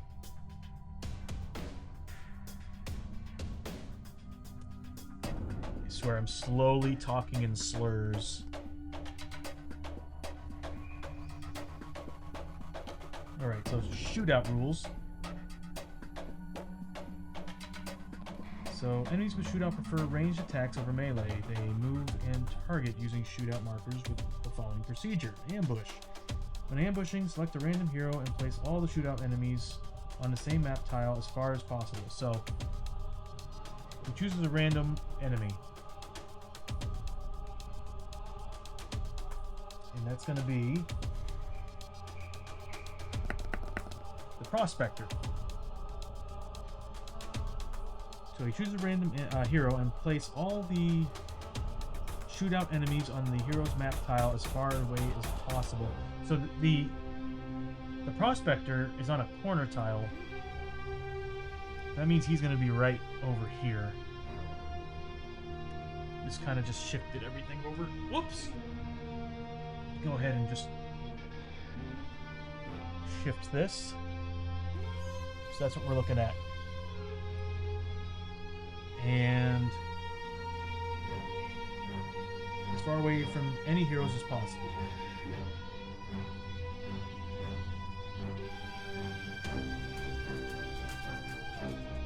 Retreat. If adjacent to a hero at the start of an activation, roll a d6 on a 4+, makes a free move along the shortest distance. Okay. Otherwise, make melee attack. So it's always constantly trying to make sure that it gets a ranged attack whenever it does an ambush. So we gotta lock them down.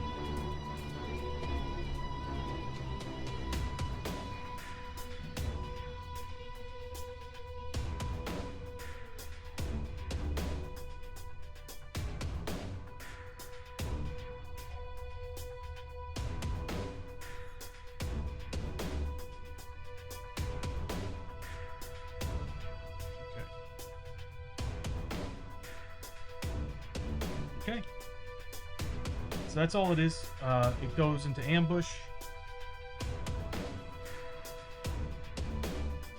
And it tries to escape, run away, and fire a shot. Kind of weird. So that's what he did. He started there. He's going to...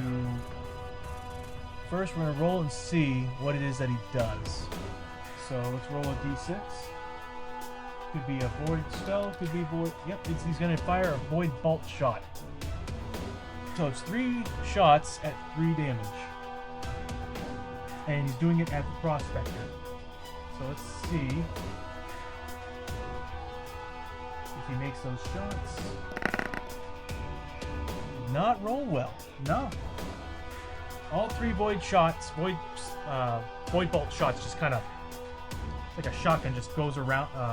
fires in a burst and just goes around him. The oh, that's all he could do. Okay, so we need to get everybody up on him and beating him in close combat. Otherwise, they're not going to get their criticals. The Rancher wants to do her ranged attacks. She has nothing in close combat. So she's just gonna kind of turn around, move back a bit. Oh, she can't hit him from there. Can she? Yeah, she can. So she's gonna sit there and she's gonna pop for 2 shots with the rifle. First, I'm gonna roll for her grit. See if she gets anything back. Then she fires for 2 shots. She would have gotten a crit. That would have been nice. But the Void Shield soaks up that critical damage. So she gets 2 hits. She's getting a +2 to this damage. So it's whatever she rolls on both shots. She is on fire, man. So she does 6 and 4 damage each. So since she's ignoring the defense from the bonus she's getting from her rifle, she just straight up did 10 damage to this guy, even with his Void Shield. We've been having better luck with these upgrades. See, it goes to show you, like, when I first started, My characters were just whiffing on everything. But these bonuses, all these stuff that I've been giving them, all the upgrades I've been giving them on their weapons, just makes a world of difference. I mean, think about that. I doubled her attacks by giving her one upgrade. Now her weapon's awesome. Was never a big fan of the hunting rifle till now. So he's got 5 health left. And we still have 2 people ready to beat the hell out of him. So that was her turn. Next is going to be the Prospector. He still has his 2 grit, so he doesn't really need to roll for his grit. So he's just going to move on in. And he's going to hold down the Void Sorcerer. Or try to hold down the Void Sorcerer. And he's going to swing his pickaxe. He gets 2 strikes at D8. If he rolls a 6+, it's a crit. If it's an 8, then he just straight up does double damage. 2 4s. He makes the hits. +1 to the weapons, so it's -1 to both rolls. He probably killed them. I mean, these are D8s. What did he roll? 2 6s? He's constantly rolling doubles. Well, anyway, -1 to those rolls. That's 5 damage a pop. They killed the Void Sorcerer. Might have to start increasing the difficulty of these monsters. Although sometimes these low-grade monster fights are awful. For example, the I call them the laser pterodactyls. They suck. But that would be it for that.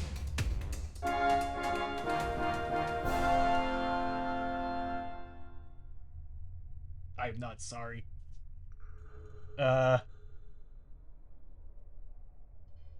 I love it too much. Kind of want to create some of my own soundboards on here. It is hilarious and I love it. So it's the end of that round. We actually won. Next time I go into a dungeon, I'm going to increase the difficulty a little bit, or make it. I might go ahead and just make it still low threat, but increasing the elite abilities. Grants you more experience. It just makes all the monsters a little more difficult. Did it blur up? The camera blurred up, didn't it?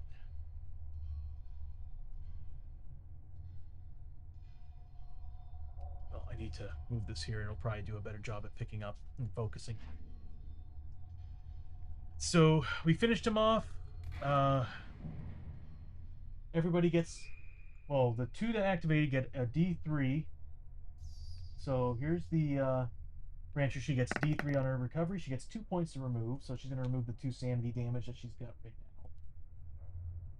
The Prospector has no damage at all, other than his permanent wound. So I kind of have to pass on him. And then I'm going to go to the Enforcer.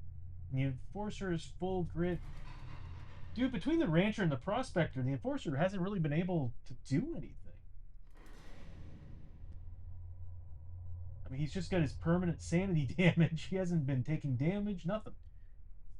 Yeah, I think they've become too powerful. So yeah, I'm gonna have to increase the difficulty.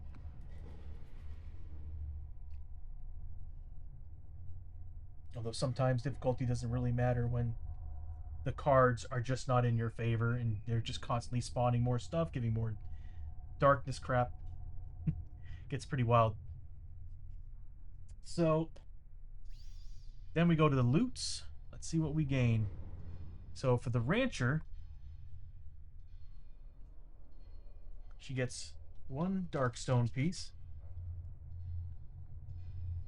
For the Prospector, he gets 100 gold because he gets double what he finds in loot and scavenge. And then the Enforcer finds another 100 gold. Yeah, we're doing really well on our loots. I mean, it's a nice chunk of change right there.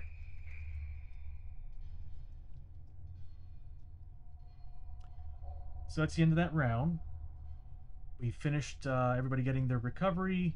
Unfortunately, the Enforcer couldn't really do anything because he's at full health and at full grit.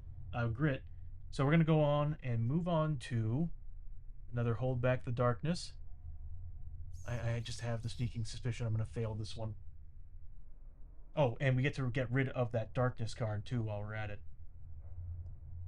Because we used it.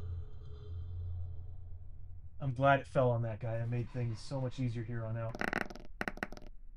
Double threes? Are you kidding me?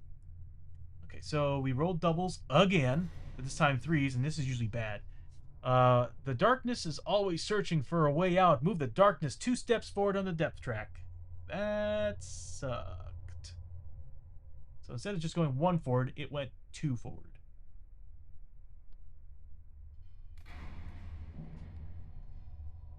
Come on now. So we get to draw another darkness card. Thought we were doing good here. No, we are doing great. Wretched form of life. All mutant enemies are now combat +2. Remains in play. Yikes. So, oh god. And there's plenty of mutants in this game. You know, it's, let me pull that up. All mutant enemies. Okay. I was like, man, if I had a mutant on my team, that'd be great. But no, it's all just the enemies. That's unfortunate. So yeah, we searched this room. We found this exploration. Did we roll for... We did not. So we have to roll to see which ones are doorways. So let me roll 2 dice. 2d6.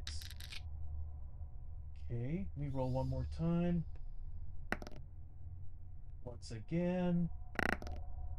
Okay, so it's going to be, as you can see on the card here, it's going to be the 4 and this one right here. So those 2 are now the exits. I'd grab the end caps. Could totally get them. It just looks more pleasing doing that, but I'm just going to use these for now. It just makes...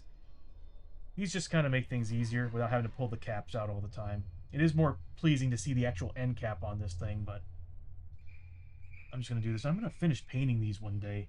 I do have a paint session tomorrow, and the results came in for the poll on what I'm going to be painting, and unfortunately it's a tie. So I'm probably going to dice roll, you know, which one's going to be chosen. Either model.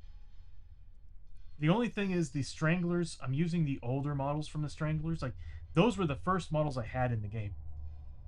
When I bought the game originally years ago, it was in the core set that those Stranglers came in, and the molds were not good.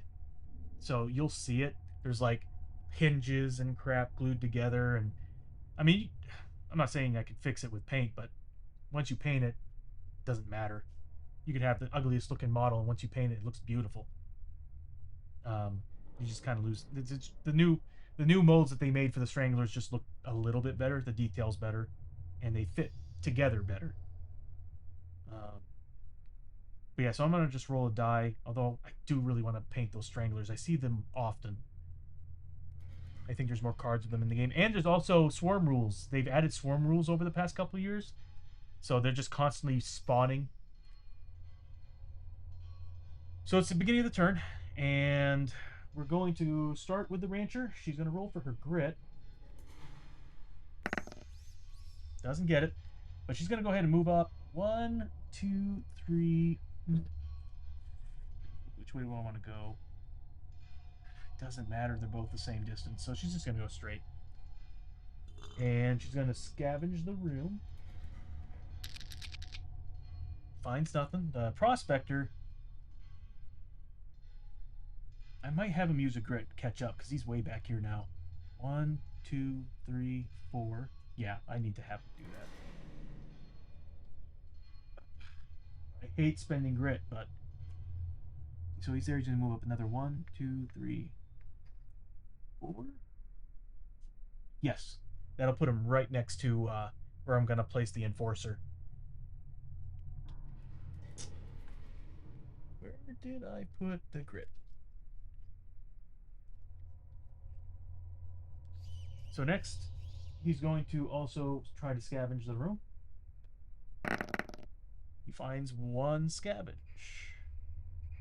Please don't bite me in the ass. He finds nothing. I'd rather have that than... We'd be generating XP pretty well if I'd been logging it. I really need to create those campaign characters. I've been bitching and bitching about that for like nonstop every stream. I'm like, dude, just sit down, get the character sheets out, and make them for these guys, because this posse has been a lot of fun to play with, and I want to keep them rolling. I want to give them names, and I want them to be real. So next is going to be the Enforcer. He's at max grit, so he's just going to move on up. 1, 2, 3, 4, 5. And that's going to be his turn. Can't scavenge the room because this guy here scavenged. And now it is the end of the phase. And we now have to hold back the darkness. These rolls have not been... Oh, God. Yeah, we failed. So we get to roll... We get to pull another darkness card. And this time... Oh, that's a horrible looking thing. Death comes a calling. Roll a d6 for every henchman ally, basic or advanced, in the hero posse. On the roll of 1, that henchman immediately rolls for a gruesome fate. If there are no henchmen, instead, the darkness moves 3 spaces forward. Screw that card. 1, 2, oh, this is bad. This has like been making up for all the times we've been making those saves. So we passed the Growing Dread spot, so we get to add a wonderful Growing Dread card to the stack. Actually, it's got to be in order. If I remember correctly, there's a special order you have to go through. Yes. So that's the end of that. Back to the beginning of the phase. We're going to the Rancher. She's going to roll her grit. She got a 5, so it didn't happen. But she's going to move on up. And she's going to peek through that doorway. And she finds the rail chutes. And it's the Caverns of Cinder expansion. So, rail chutes. I'm going to find that.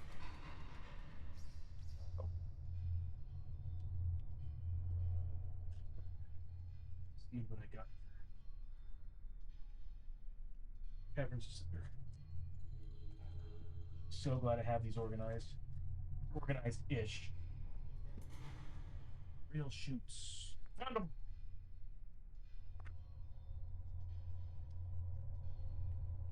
So they come in from here. It would have made more sense if it did this. Because then it would look like it was an actual rail system. But that's okay. Yeah, why didn't they do that? I mean, if I flip it, I'll go by the rules. So, hold on a minute. Did I push everybody back? No, she moved up. That's right. Okay, so she moved up. She checked the room. And since it's a full-blown room, it gets one of these bad boys. I'll go ahead and get rid of these so I can put this in frame. Come on. There we go. And we don't know which one's a door yet. Or actually, better yet, one of these days I'm actually going to play with the camera and have it zoom in, zoom out, do all this crazy stuff. Because I know with this guy I should be able to like do this and then whoa, extreme close up.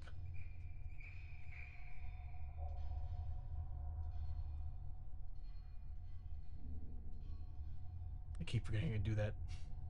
Is it following me still? It sure is.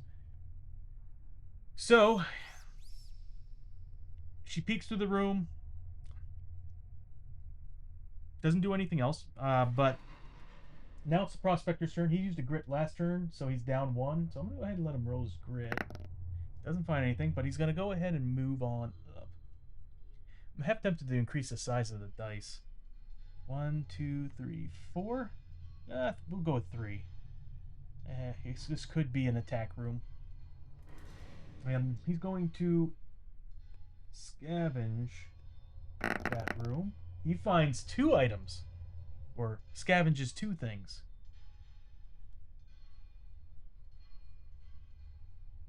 Oh my god, I'm constantly getting these hideous discoveries. So, yeah, hideous discovery takes 3 horror hits. I do 2 sanity. The problem is that his sanity ain't the greatest. So he has to make 5 pluses on these on 3d6. Got none. Well, now he's got something to heal. He takes 6 points of sanity damage? I mean, he's got good sanity. We'll just do one of these. There we go. Make life easier, right? One day I'm going to add place cards for the players. I've got 10 universal cards that are constantly being used, and so far I haven't even touched 5. So I'm half tempted to, at the top right underneath that second panel, I might actually just have a bunch of player cards there, so it shows the character name or the player name and their initiative value and maybe their health and sanity and corruption value, and that's it. Originally, in my original version, I had like pretty much the entire player card up there, and it was a pain in the ass trying to manage that. So I'm telling myself this time around, just do what we need to see, and that is health, sanity, corruption. Initiative is a big one because I want to be able to highlight who's next, and then on top of that, maybe gold and darkstone. So those things, and then I'll have buttons to kind of trigger what to do on that. It just gave me a whole mess of awesome ideas. Okay, so that was the prospector's turn. He searched, didn't find much except for something in here freaked him the hell out, and really did freak him the hell out. Next is the enforcer, and he's going to move up 1, 2. Actually, we are what, 1 token away? Yes, we are. We're 1 token away. 1, 2, 3. He's just going to move up a little bit, and he's going to. Well, he can't scavenge. He does have some abilities.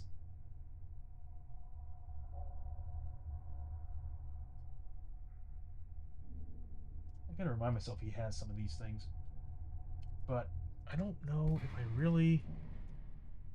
Oh, that's right. He gets extra combat hits now. See, like, I keep rolling 2d6 for him, and I forget that I bought him a pickaxe. Well, no, I found it. Did I buy it? Or I think I bought it. Bought it. Wait, if I got the card, I found it. So, yeah, he has a pickaxe that adds an additional combat. And I should have been remembering that anytime he gets Darkstone, he gets 1 extra Darkstone, which he has been doing. Oh, playing as 3 characters is a little bit hard. So, yeah, he doesn't really have anything else he can do, so he's just going to move on in, kind of get in front of the rancher, and brace himself, because chances are, when I flip this token here in a couple seconds, it's going to be bad. Or it's going to be possibly the final token. There's a chance that it could be the token. So it's the end of their activations. We're going to go ahead and flip over the exploration token, and guess what it is? Exactly what I was hoping for it to be, the final token. So at this point, we are now going to draw a threat card. Let me go ahead and get rid of these. If I remember correctly, if they're a mutant, they get bonuses. So here's hoping that whatever we're fighting is not a mutant. So let us draw a high threat card. Yikes. Last time it was a pain in the ass to deal with. A vicious enemy?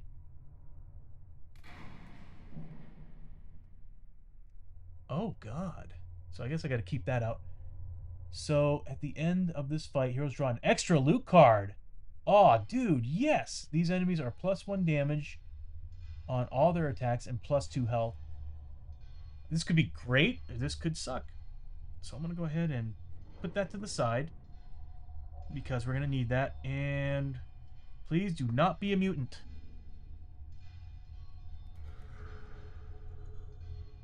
Did I click on the wrong one? Well, it's +1 damage, +2 health. We're dealing with Dark Acolytes.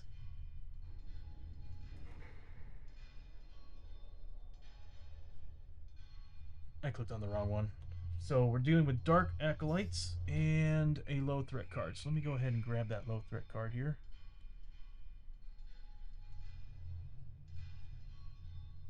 We'll have to put the Acolyte card to the side. Oh, look, more Dark Acolytes. Just a whole shitload of them. So let me pull that back to... That's odd. That should have just came to the front like that. So let me pull up the card for the Dark Acolytes.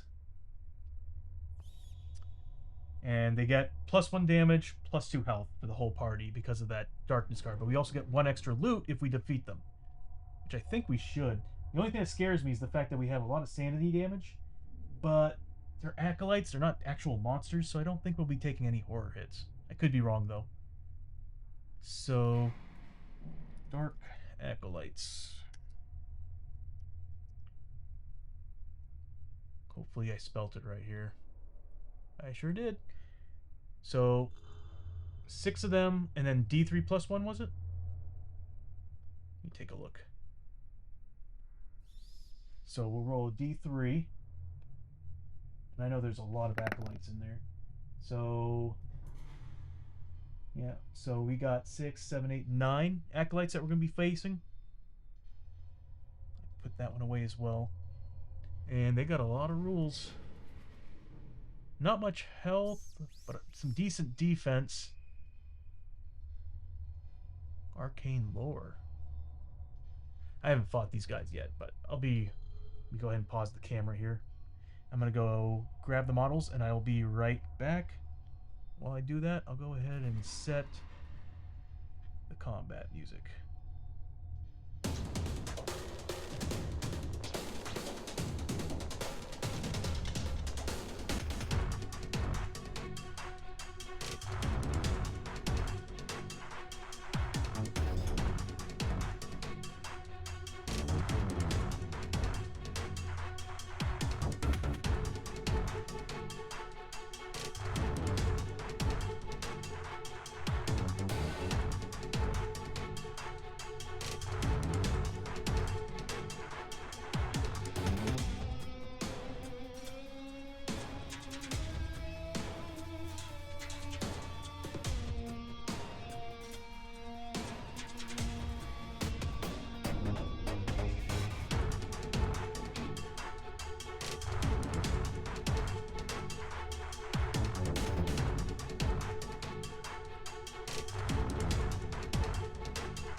everybody. What I'm gonna do is I'm actually gonna take a short break.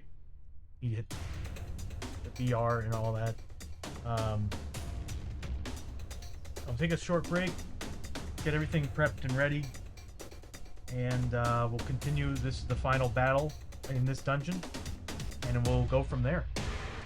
So I'll be right back.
All right, everybody, I'm back. So we're gonna go ahead and continue with the combat. So we'll go ahead and pull this back here. So we're taking on Dark Acolytes. Now, my problem is, are they the same model?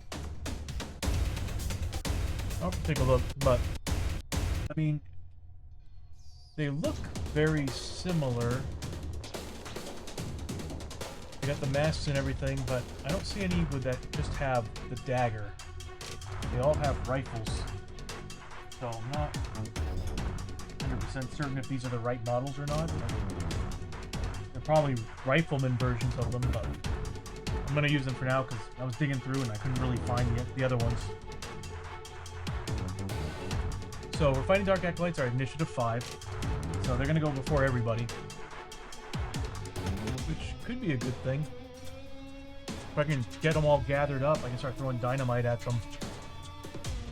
So Zealots, this enemy does, so they're not mutants, so they're not getting the benefit of the darkness card that we pulled up earlier, but they are getting benefits from,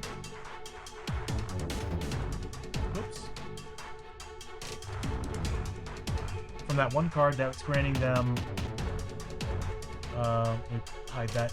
It's granting them, they're a vicious enemy, so they're getting +1 damage to their attacks and +2 to their health. So they're not at 8, they're at 10 health apiece, so they're a lot more difficult. I'm a little surprised, because usually when they add difficulty to a card or a monster, usually you get bonus XP for that. Like, for example, any elite ability adds an additional 5 XP on top of the enemy, but apparently this threat card does not do that. So So they're a damage 3 with a health 10. This is gonna be a bit on the difficult side. So they're zealots. This enemy does +1 damage on all of its combat hits for each wound marker it currently has. Oh, that's horrible. So we gotta straight up outright kill these guys one at a time. So they... Wow. So basically, that +2 health is really gonna help them.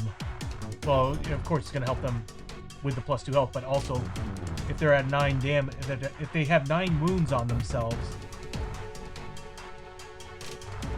they're gonna add 9 damage to their attack. Ouch. So runic protection. This enemy is immune to critical hits unless the attacker is adjacent. So again, another enemy we have to be right next to in order to actually get our critical hits. They also have a cover 4+ against all damage effects caused by spells, I was really hoping I was going to be able to use the dynamite on these guys, but they are actually getting a 4+ cover against this stuff.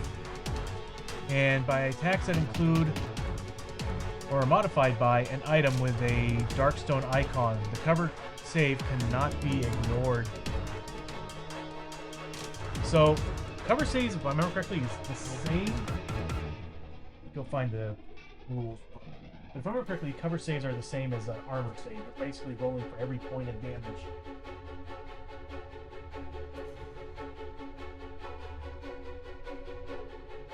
But just to make sure, let's see what we got for rules.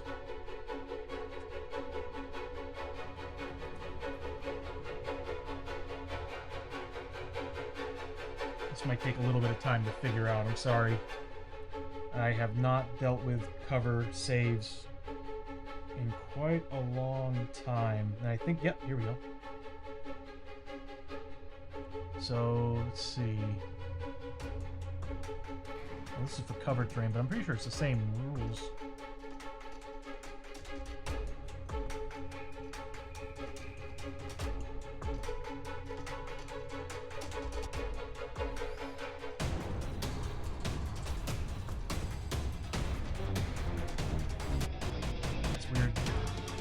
Oh, here we go. Cover saves.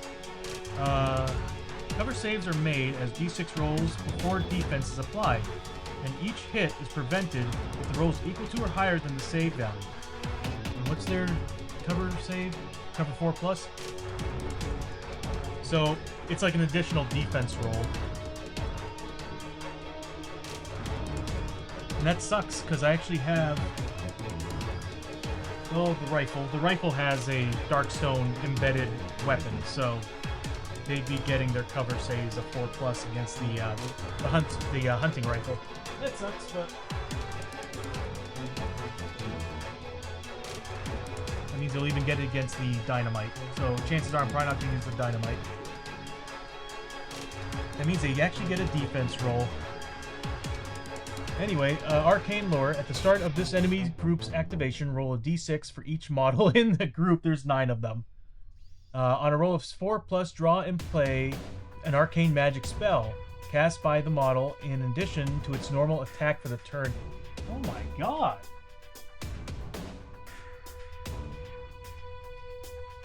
I'll be right back. I'm getting the arcane spells.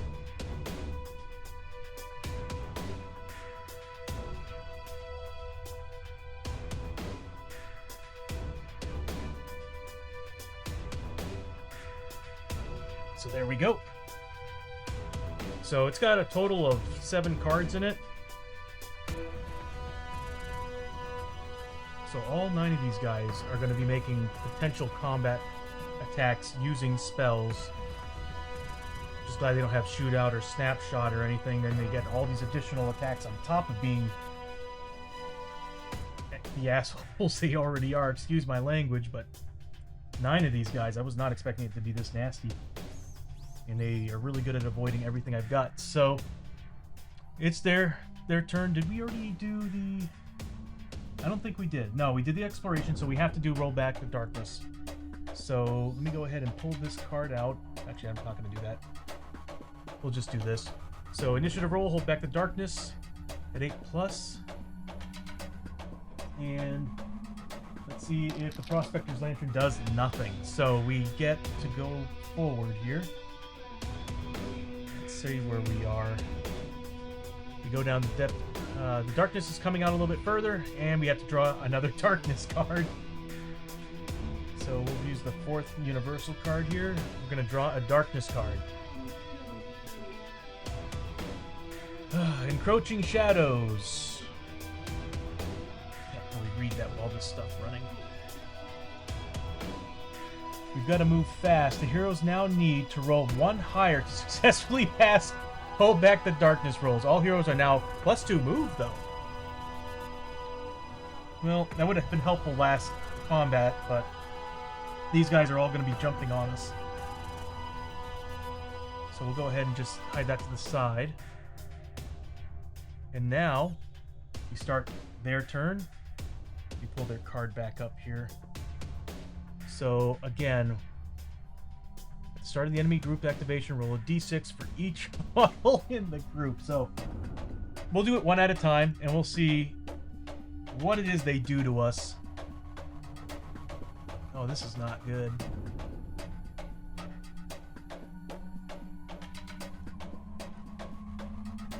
Like, seriously? Each one of them gets to cast this? At the start of the enemy's group activation, roll a d6 for each model in the group. On a roll of 4+, draw and play an arcane card. So we just basically, it's not individually. We got 9 models, so we're going to roll 9d6. Come on.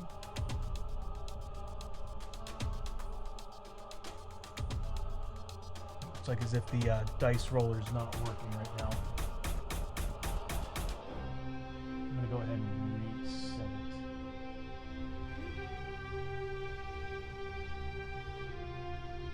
Actually, I think my internet went down. Gotta love that Elon Musk internet.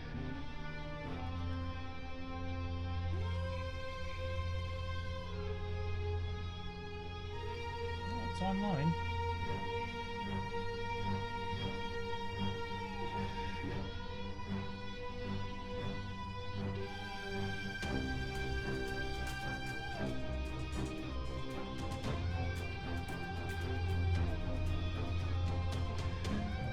With the app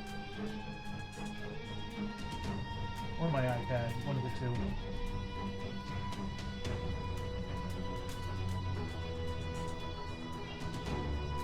Everything. I think my Mac just freaked out.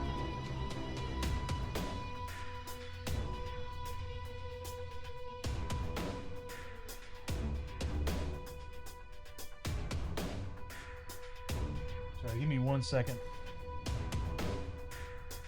Yeah, I think my Mac just freaked out.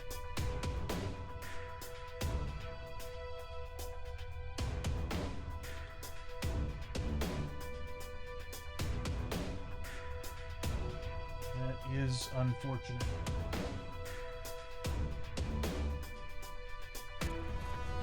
We still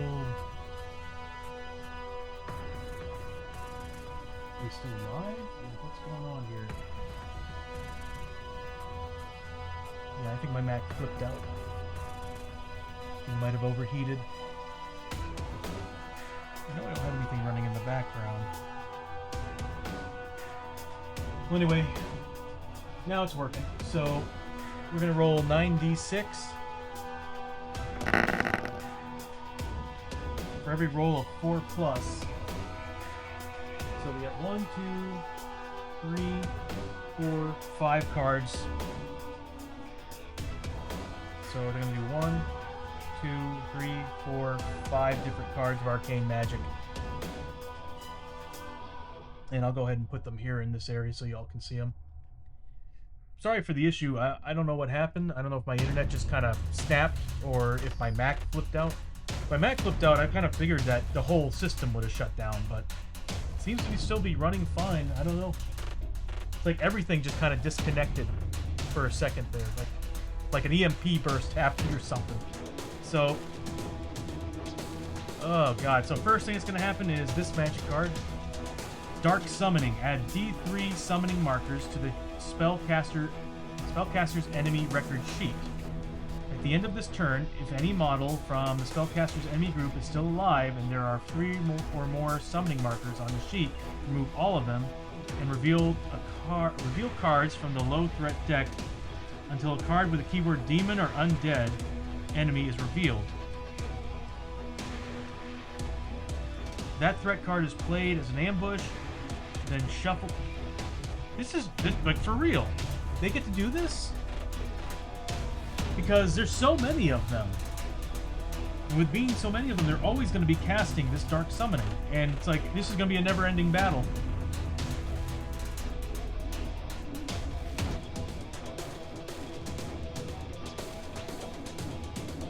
This sucks.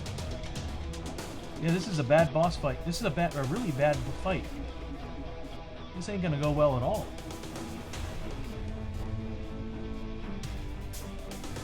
Because we've only drawn the first card and it's already saying we're gonna be summoning more monsters next turn.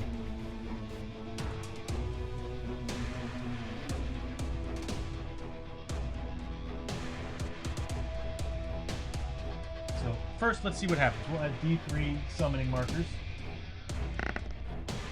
So 2. We'll just use corruption tokens. Yeah, so again, sorry for the issue. I don't know what happened. I don't know if it was OBS, but I noticed that like just about everything disconnected from my Mac for a second there. So something tells me my Mac might have overheated. But everything's still running. So we got 2 tokens on there. So nothing's gonna summon next time. But that's still a real shitty card. Next, Arcane Magic. They drew 5, by the way. I need to kill these guys as fast as possible. And they have way too much health.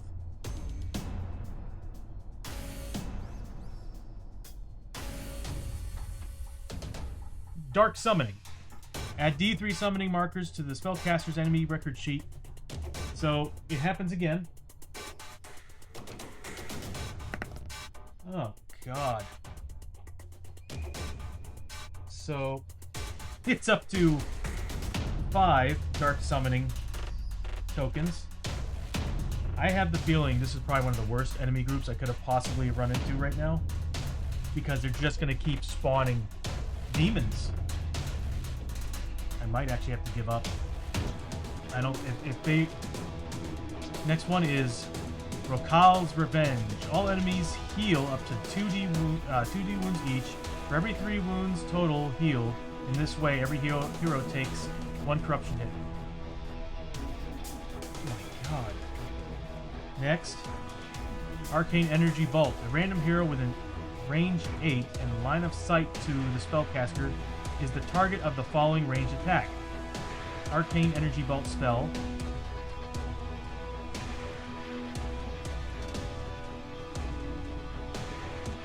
I guess I did have to do them individually because, like,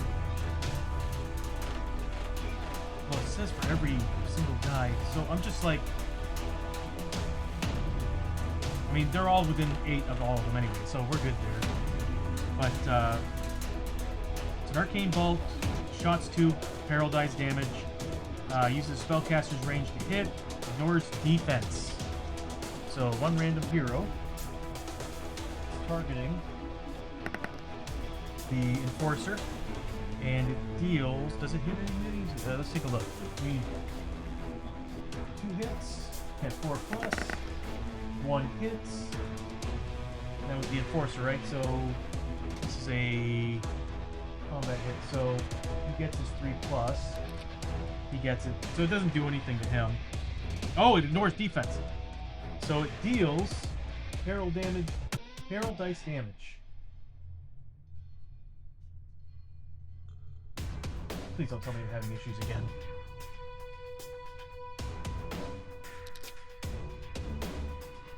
It's getting frustrating. So it did 4 damage to the Enforcer. It's not really good. It's down to 6 health. And then finally, Arcane Energy Bolt does it again. So they're going to target a random hero. It's going after, again, the Enforcer. And it does. Actually, we have to see the hits first. So 4 pluses. Gets both of them. 6. He's down. Is he? Do I have anything that gives him health? I do. The shoulder tattoo. So he's actually at 12 health. So he's down to 2 health at this point. I'm probably at the beginning of the next turn. I'm just gonna throw my hands up and leave. This is not going to be a winning battle because next turn they're going to be able to bring in more enemies, spawn in more demons and stuff. But I'm curious to see what they do. These guys seem like a better match for like a 6-player team or a full 4-player team. I might actually have to get some more heroes involved. So that's not it. Is it start of return? In addition to their normal attack. So now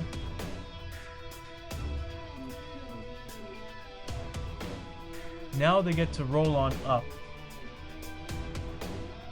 They don't get to move through these guys. They're holding them back, so we're just gonna go ahead and move these guys up here. They have a pretty decent move. And they don't have reach. So that's what we're gonna see. And these guys are making attacks. He's gonna have to decide between these two. This one's gonna attack the Enforcer. Let me go ahead and start rolling. So this one's attacking one of these two. So we'll say again 1 through 3, 4 through 6.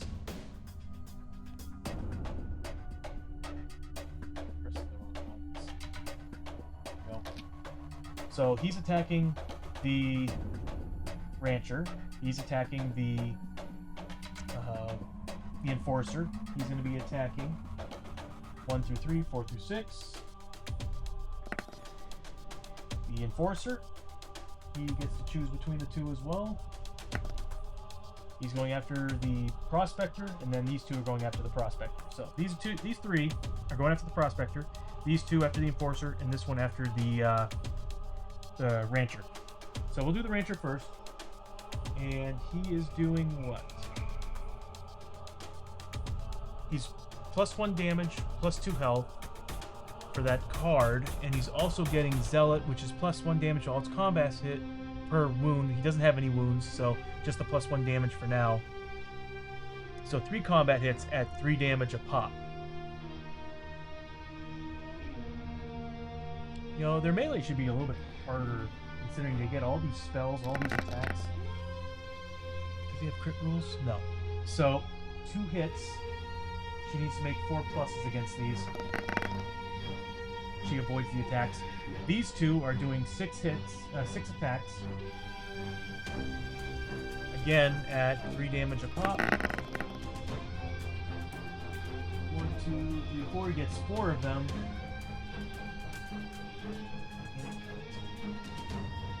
The Enforcer has 3+ defense, so we just need to make 3 pluses on these defenses. He does take 1 hit, and that's 3 damage. He takes a total of 3 damage. He is now officially down. At the end of their turn, though, well, actually, he comes right back because we used a revive token. So we didn't really lose anything. We are out of revive tokens now. And we're now on to the Prospector. Let's see. They're probably going to take him down. They're going to do a lot of damage. There's 3 of them attacking him.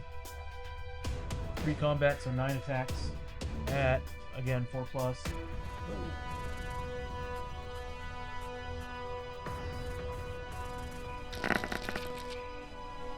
So they do 1, 2, 3, 4, 5 hits.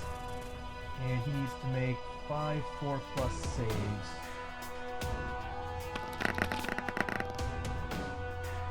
Save 2, so he takes 3 hits. At 3 damage peak, he takes 9 damage.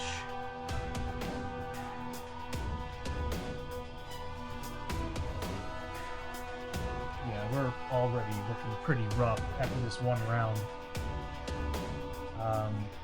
And they're gonna spawn. I know they're gonna spawn more guys. Because we're already seeing they have more than 3 tokens. And what is the rule again? There's something crazy about that rule.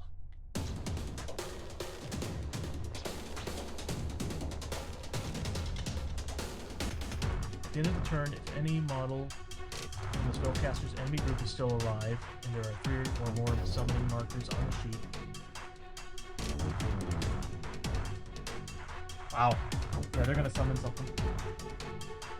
So now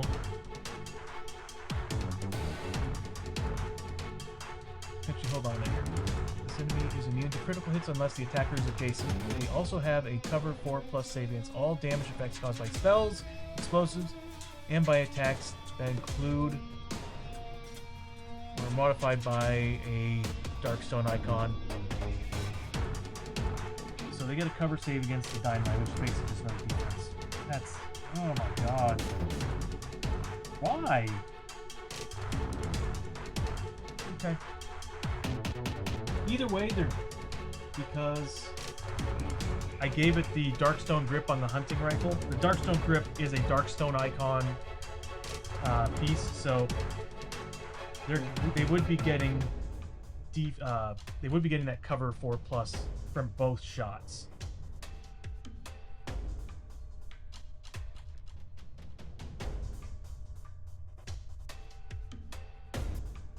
Damn. I might just go ahead and just toss the dynamite, because at least they'll have to each make cover saves. So the rancher is going to throw a stick of dynamite right at this guy right here. She's got a good ranged attack, so she's got a very average ranged attack, so hopefully she'll make this. If not, I got a grit so I can re-roll it. But I really want to roll high on the damage. Let me get that explosive sheet out, because I'm going to need it.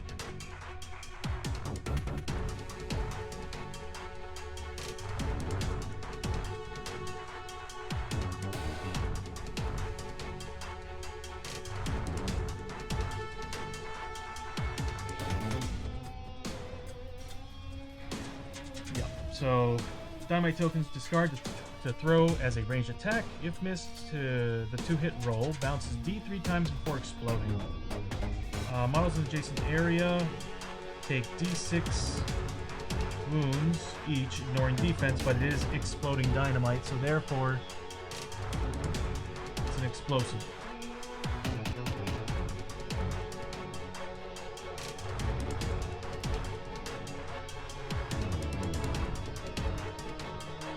Here's hoping I roll good. Let's go ahead and roll her grit first. Doesn't get it. And we're going to throw the dynamite right on this guy in the middle.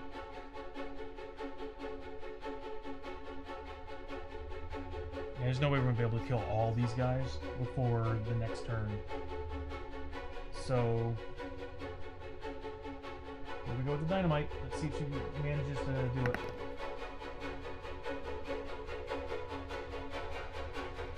I'm going to grit roll that.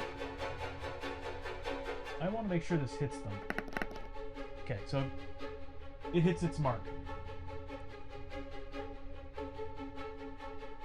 Where did I put it? I'll just put it here for now. So it hits its mark, and it does... well, first let's see if who avoids the attack. So each and every one of these guys needs to make a cover save. So we'll say this guy makes it. This guy flippin' makes it. This guy flippin' makes it. Are you freaking kidding me right now? Makes it. Oh my god! All but one dude. I threw a stick of dynamite. All but one guy makes their cover saves. Dude, these guys are just awful. There's definitely got to be another way to take these kind of guys on. And I'm beginning to think it's probably close combat because we need to weigh them down. That's the only way we can get crits. But that's all she can really do. I mean, her gun is just not going to work. I need to outfit her with a close combat weapon for moments like this. So he takes 5 points of damage. These guys just have too much health. They should have less health than this. This is actually kind of stupid. So that one guy has 5 health.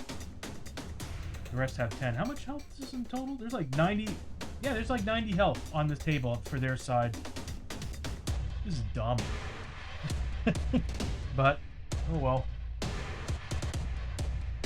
So that's her turn. Next is going to be D&D Bros. What's up, guys? Is this Dustin, Devin, both of you? How y'all doing?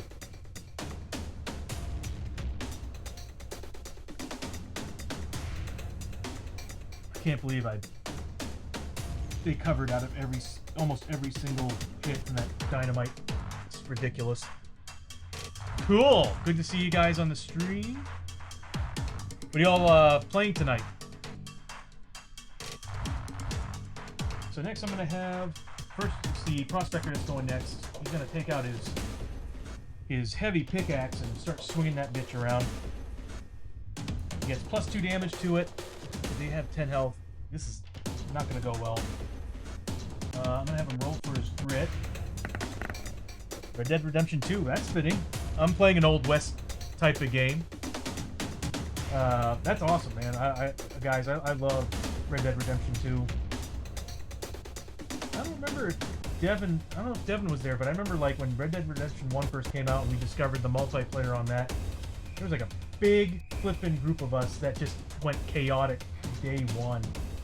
We were doing the raid missions and it eventually turned into like how it is in any cooperative game. It went from cooperative play for one little round, then everybody just gets into groups and starts killing each other. It was pretty damn hilarious though.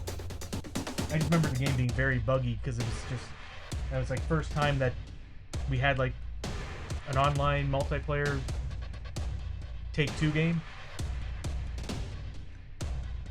But he's gonna swing with his pickaxe. He's rolling D8s. He's got 1 grit, so I can roll these if I need to. I need these to hit. So I'm gonna go ahead and use a grit to re-roll one of them. So I do get a critical. I rolled the same damn thing. So I get 1 critical, so I get to ignore defense on one of these models. I'm definitely not going to be able to kill him because a D8 roll against guys with 10 health, it's not going to happen. I'm probably going to run away from this battle at the end of this turn. This just isn't going to work out.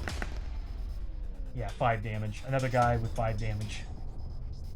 Which, if it was the Prospector, any guy adjacent to him would have been somebody I would have chosen, so it would have been probably this guy right here. Next is the Enforcer. He gets 3 attacks because of his hand pickaxe. And what do we have? Well, they're medium models, so he gets +1 to his attack rolls. Oh, that's right. So he actually did more damage than that. He actually did 6 because he gets +1 on his damage with the pickaxe. So the Outlaw's going to make 3 attacks, 3d6 at, what is it? 4+? 3+ maybe. So, see if he gets it. He gets 1 crit. He misses twice? Oh my god. Okay, so I'm going to go ahead and re-roll 2 of those.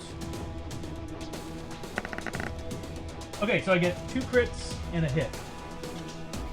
Not really going to make much, but we'll put the first crit on this guy right here. And it does 5 points of damage. And I'll put the next crit on him as well. I want to guarantee some of these guys are dead. Are you kidding me? You know what? Screw this. I'm spending a grit.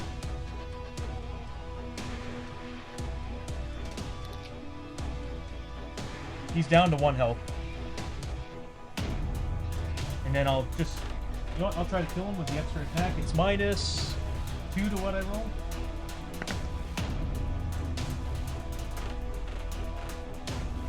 Okay, so he's got 9 points of health, damage on him. That's the end of the turn. As you can tell, the this is not going well for me, or for them. The biggest problem I'm running into is that these guys are constantly spawning more enemies. So the rule for the start summoning is, at the end of every turn, if any models from the spellcaster's enemy group is still alive, which they're all still alive, and there are 3 or more summoning markers, which there's 5 on the sheet, remove them all and draw a low threat card. Let's see what the game wants to do to me now.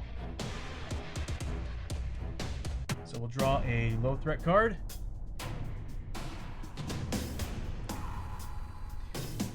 D3 +1 Scaffold Gang with 1 hideous mutation. I'm going to go ahead and roll for the end of the turn. I'm rolling for, of course, Hold Back the Darkness. And I'm just going to say we're done with this freaking dungeon because there's no way we're surviving this. Because I barely have done any. Did I seriously roll double ones? Okay, so it just got worse. It just got a whole lot worse. And let me tell you why.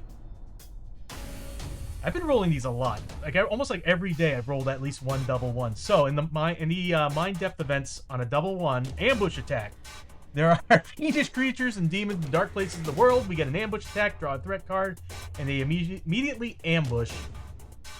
So, okay, on top of the Scaffold Gang dudes, which I would have had to have fought. Again, I'm done after this. I'm not fighting this shit. So we would have had 2 more Scaffold Gang members joining in this fight. They're mutants too, so they get the bonuses. Because there was a card in here. There it is. Wretched Form of Life. Mutant enemies are now +2 combat. So the mutants would have gotten an additional 2 combat on all their actions. Wonderful. So the next threat card would have been... Let me go ahead and put these guys away. We got too many cards coming out to play with us. The next threat card would have been...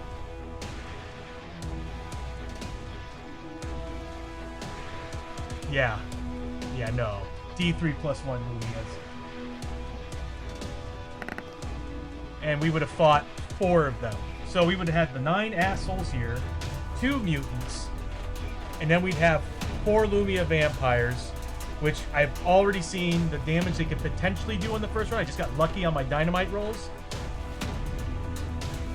This. And imagine this. They're spawning. There's 9 guys here. You saw I didn't kill any of them. Barely did any damage to them. In every round, they're going to be drawing more of these damn cards, which means they're going to be spawning even more enemies. So, no, screw the Dark Acolytes. They suck. So I'm just going to go ahead and... put all those cards away. And I'm not going to play the fanfare music this time. I'm just going to go ahead and... do one of those. Yeah, Tony rolls. This is probably worse than Tony rolls, because I rolled double 1s to get another ambush attack.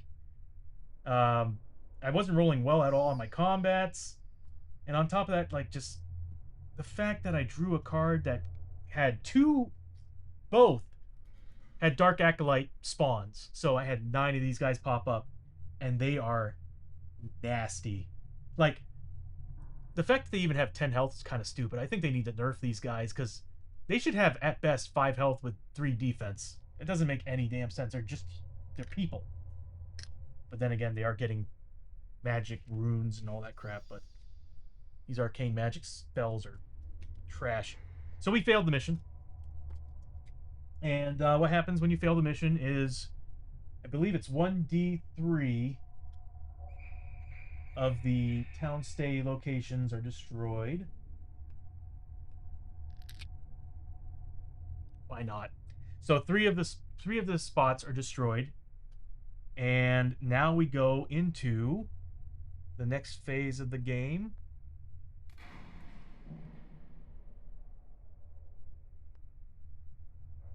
Which is the town stay and travel and all that. So first we're going to travel. And to determine how the travel part of the game goes, we roll a D8 and we'll see what size town the game gives us. I believe that's a medium-sized town. So a medium-sized town, we're guaranteed to have uh, travel hazards. So every single character is bringing a travel hazard. So let me be right back. I'll be right back. I'm gonna go grab the book, and we'll decide what the travel hazards are.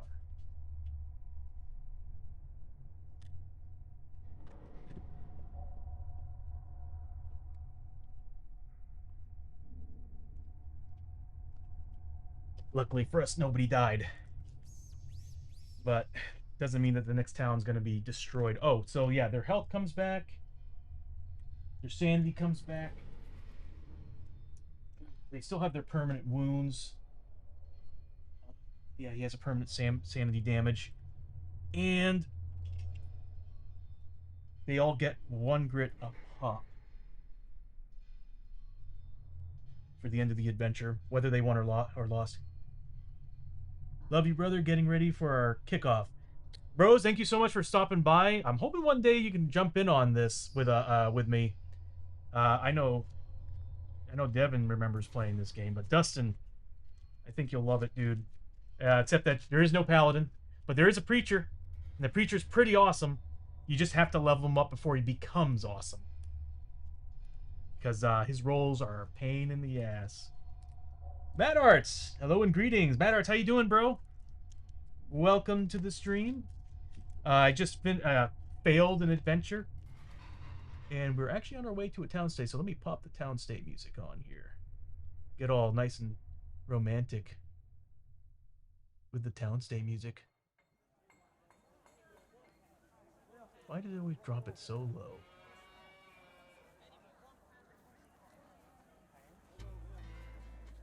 There we go. My condolences, man. I just got done mowing the lawn. Well, I hope it wasn't too stressful, man. Like, I remember when I used to live in Maine, we had quite the bit of acreage at my dad's house, and I remember spending almost a half a day mowing the lawn. So I'm hoping that it was simple, easy, quick, and you were able to get it done, no problems. Especially in this heat. Here in Texas, I used to mow lawn down here. It was awful. So I said it was a medium town, right? So we already lost 3 of the buildings. Of course, because, I'm good at rolling against myself. So let me get rid of these jerks. And take these wonderful people, put them over here. And we'll see what happens during the travels part of the game. And I've got my Shadows of Brimstone book right here, so we can start rolling.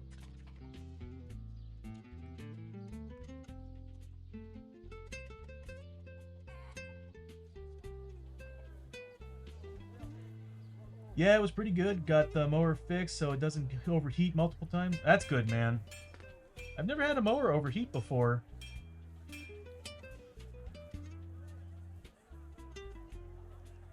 You've actually had that problem? Yeah, I've never had a mower overheat before.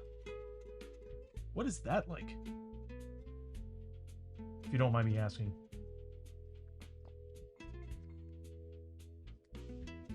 I'm always going to stay at the hotel. At least we came back wealthier. And we got 7 pieces that no, 8 pieces of Darkstone. And luckily, we had the Darkstone chest that was protecting it. So nobody... Oh, no, actually there are a couple people who are holding Darkstone items. We have to make the test. So, first is going to be the Rancher. She needs to make a 4+. She passes. Uh-oh. He does have a piece on him. Okay, so he needs to... The Prospector, who has 5 pieces and there's 1 mutation away from... 1 corruption point away from mutation, has to make a 5+. And he crit rolled that. It was just a riding mower, so it just stopped for a bit. Oh, okay.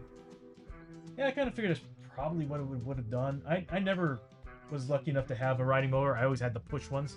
But Well, in Maine, the weather during summer was still nice, so didn't really build much of a sweat. But when I moved to Texas and I had the push mower, it wasn't really a big yard or anything, but still, I just remember, like, man,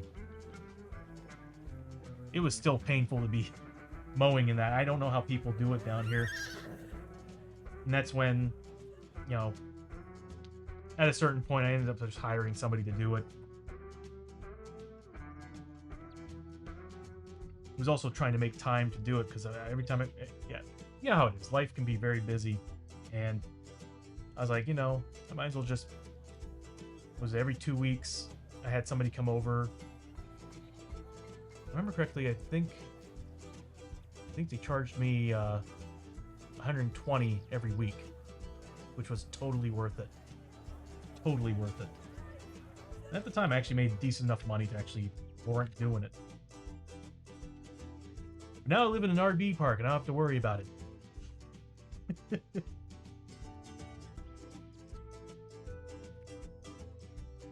Okay, so again, every single member of this posse has given a travel hazard to the travel part of the game. Last time we rolled some messed up stuff, like some crazy creature came up from the ground and tried to eat them, and if we had horses, they would have taken them. Luckily, I didn't buy. I almost bought some horses, but I mean, a few rounds prior, I was looking at a wagon.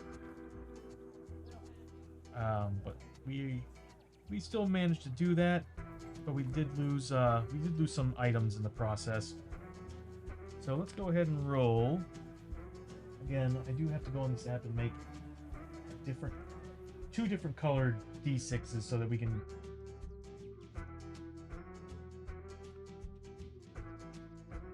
Actually, I wouldn't have to do two colored. I might be able to just do tenths, because I can actually create custom dice with this app. So I might just do that. So I can roll like 10. I can have like a 10, 20, 30, 40, 50, and 60 sided die. That'll make this easier. So I'm going to roll for the tenths first. So 30, 31.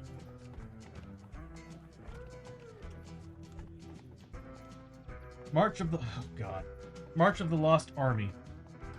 You hear a thunderous roar from up ahead and pull off to the side of the trail to take cover. Moments later, a massive army of dead comes into view, marching in formation with tattered flags flying and a battery of hell cannons in tow. 1,000-strong Lost Army passes by with hate in their soulless black eye sockets. Each hero must make a luck 5+ test, which I don't think they're good at luck. No. Yeah, he's pretty decent. Okay, so the Enforcer and the Prospector are good at it. The Rancher, on the other hand, not so much.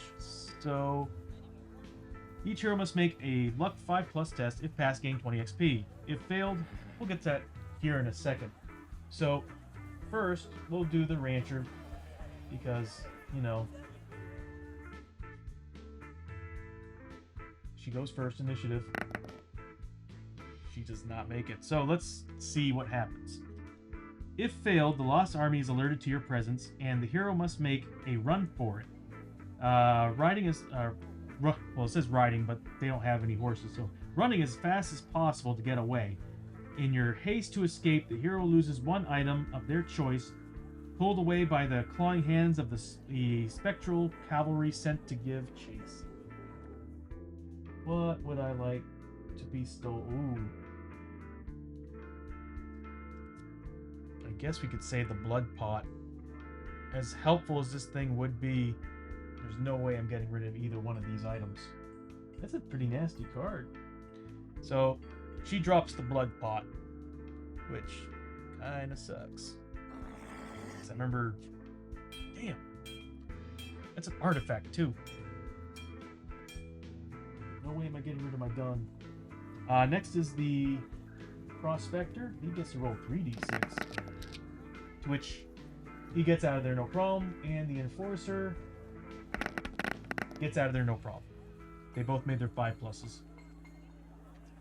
So that's the end of hers. Next is prospector's travel hazard. So here's the tents. 25. Blood moon. In the night sky, the moon looks giant on the horizon, darker than normal, and blood red. Until the end of the next adventure, all heroes are spirit +1 spirit. That's good, because they're usually not good at spirit. +1 spirit, and any depth event rolled while holding back the darkness adds a growing dread card to the stack instead of its normal result. Really?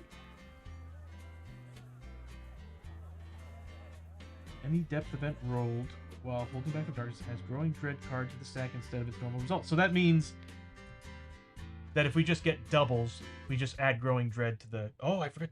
We had growing dread cards at the end of that battle. That is something hard to remember. So what would have happened is every hero immediately takes a number of horror hits equal to their current remaining sanity. And then the next one was the darkness moves one step forward on the depth track. I'm just curious to see what it would have been. Okay, nothing. On the depth track, if this moves into a blood splatter or growing dread space, yeah, nothing would have happened. So this one wouldn't have mattered. This one would have done more damage to their sanity, but luckily for us, the Dark Acolytes didn't have any horror hits or any horror rating stuff, so they probably would have come back. When I decided we were leaving, they probably would have come back with all their health and everything anyway, so it didn't really affect it too much. But I do have to keep reminding myself there are growing dread cards that are constantly building up, and before the final battle, you have to pull them out. So, my bad. Sorry, I'm back. If you think that was weird with the lawnmower, I was using a push mower and got a burn on my arm. I'm dumb. No, you're not, bro.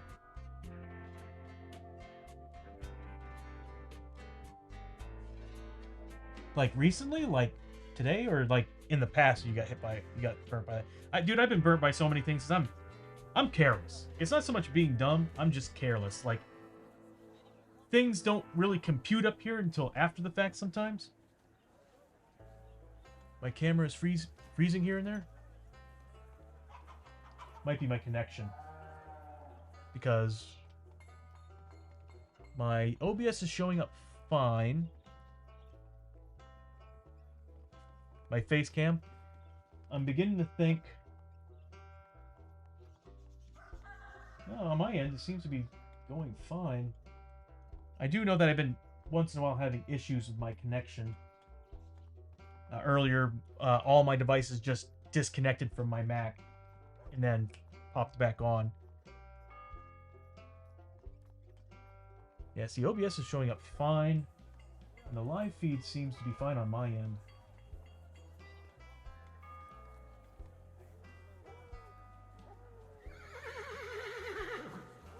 Yeah, I don't know, man. But thanks for the feedback, though. Something I'm going to look into. It's fine now. It's rarely, but does a few times. Yeah. Again, I don't have the greatest internet for streaming. Back when I was at the house, I had fiber, and it was like spot on perfect. But I'm running off of Starlink Musk internet, and I'm at the mercy of the satellite actually picking things up properly. So, and it's not always perfect. That's the unfortunate thing.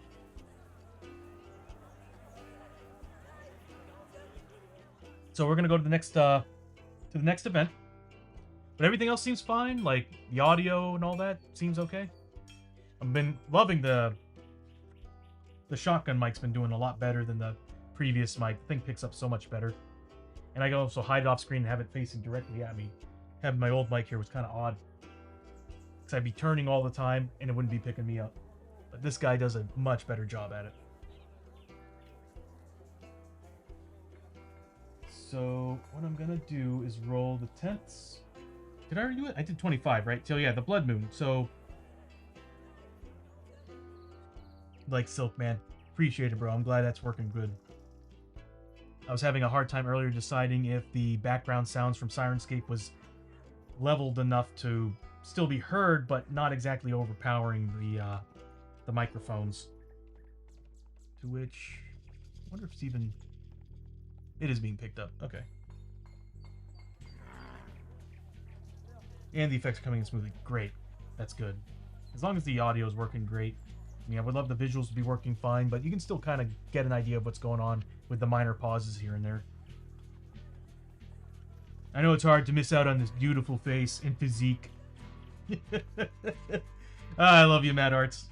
I'm glad you're here, bro. You gotta let me know when you're doing your stream again. I want to hang out. Tomorrow I am doing the painting session. I don't know when I'm gonna start it, but I will be doing the miniatures painting. I had nobody won. It was a draw, so I have to kind of roll a die to decide which one I'm gonna do. But either one, I'm excited to paint because both models are awesome. But anyway, so we have the Blood Moon. I really need to get a campaign sheet so I can write all this down because this is gonna affect the next adventure, and it's good and bad. So we have the Blood Moon, and or I can just watch the stream and remind myself where I am at. So then the next one is going to be the Enforcer, his travel hazard. So here's the tents. So we got 50 and 4. So give me a second. I just got a message from somebody. There's an emergency. I'm going to take a small break. I'll be back between, well... It's gonna be a while because I have the hunch this is gonna take a long time. So I guess what I'm gonna do is I'm gonna end the stream right now. I don't really want to, but it's probably best and wise that I do that.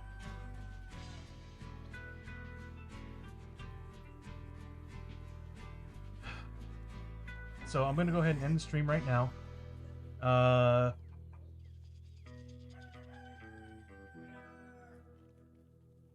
Come on. So thank you all for showing up. Tomorrow I'm going to do the miniatures painting and we'll get things done there for that. Again, check out Syrinscape. They have a great sound board, music, sound effects, everything that you need. What I'll do is I'll set things up for tomorrow. We'll go over this as well, probably finish it up, and then we'll just jump into the painting. And thank you all for coming out. I hope you had a good time. I know I did. And I'll catch you tomorrow.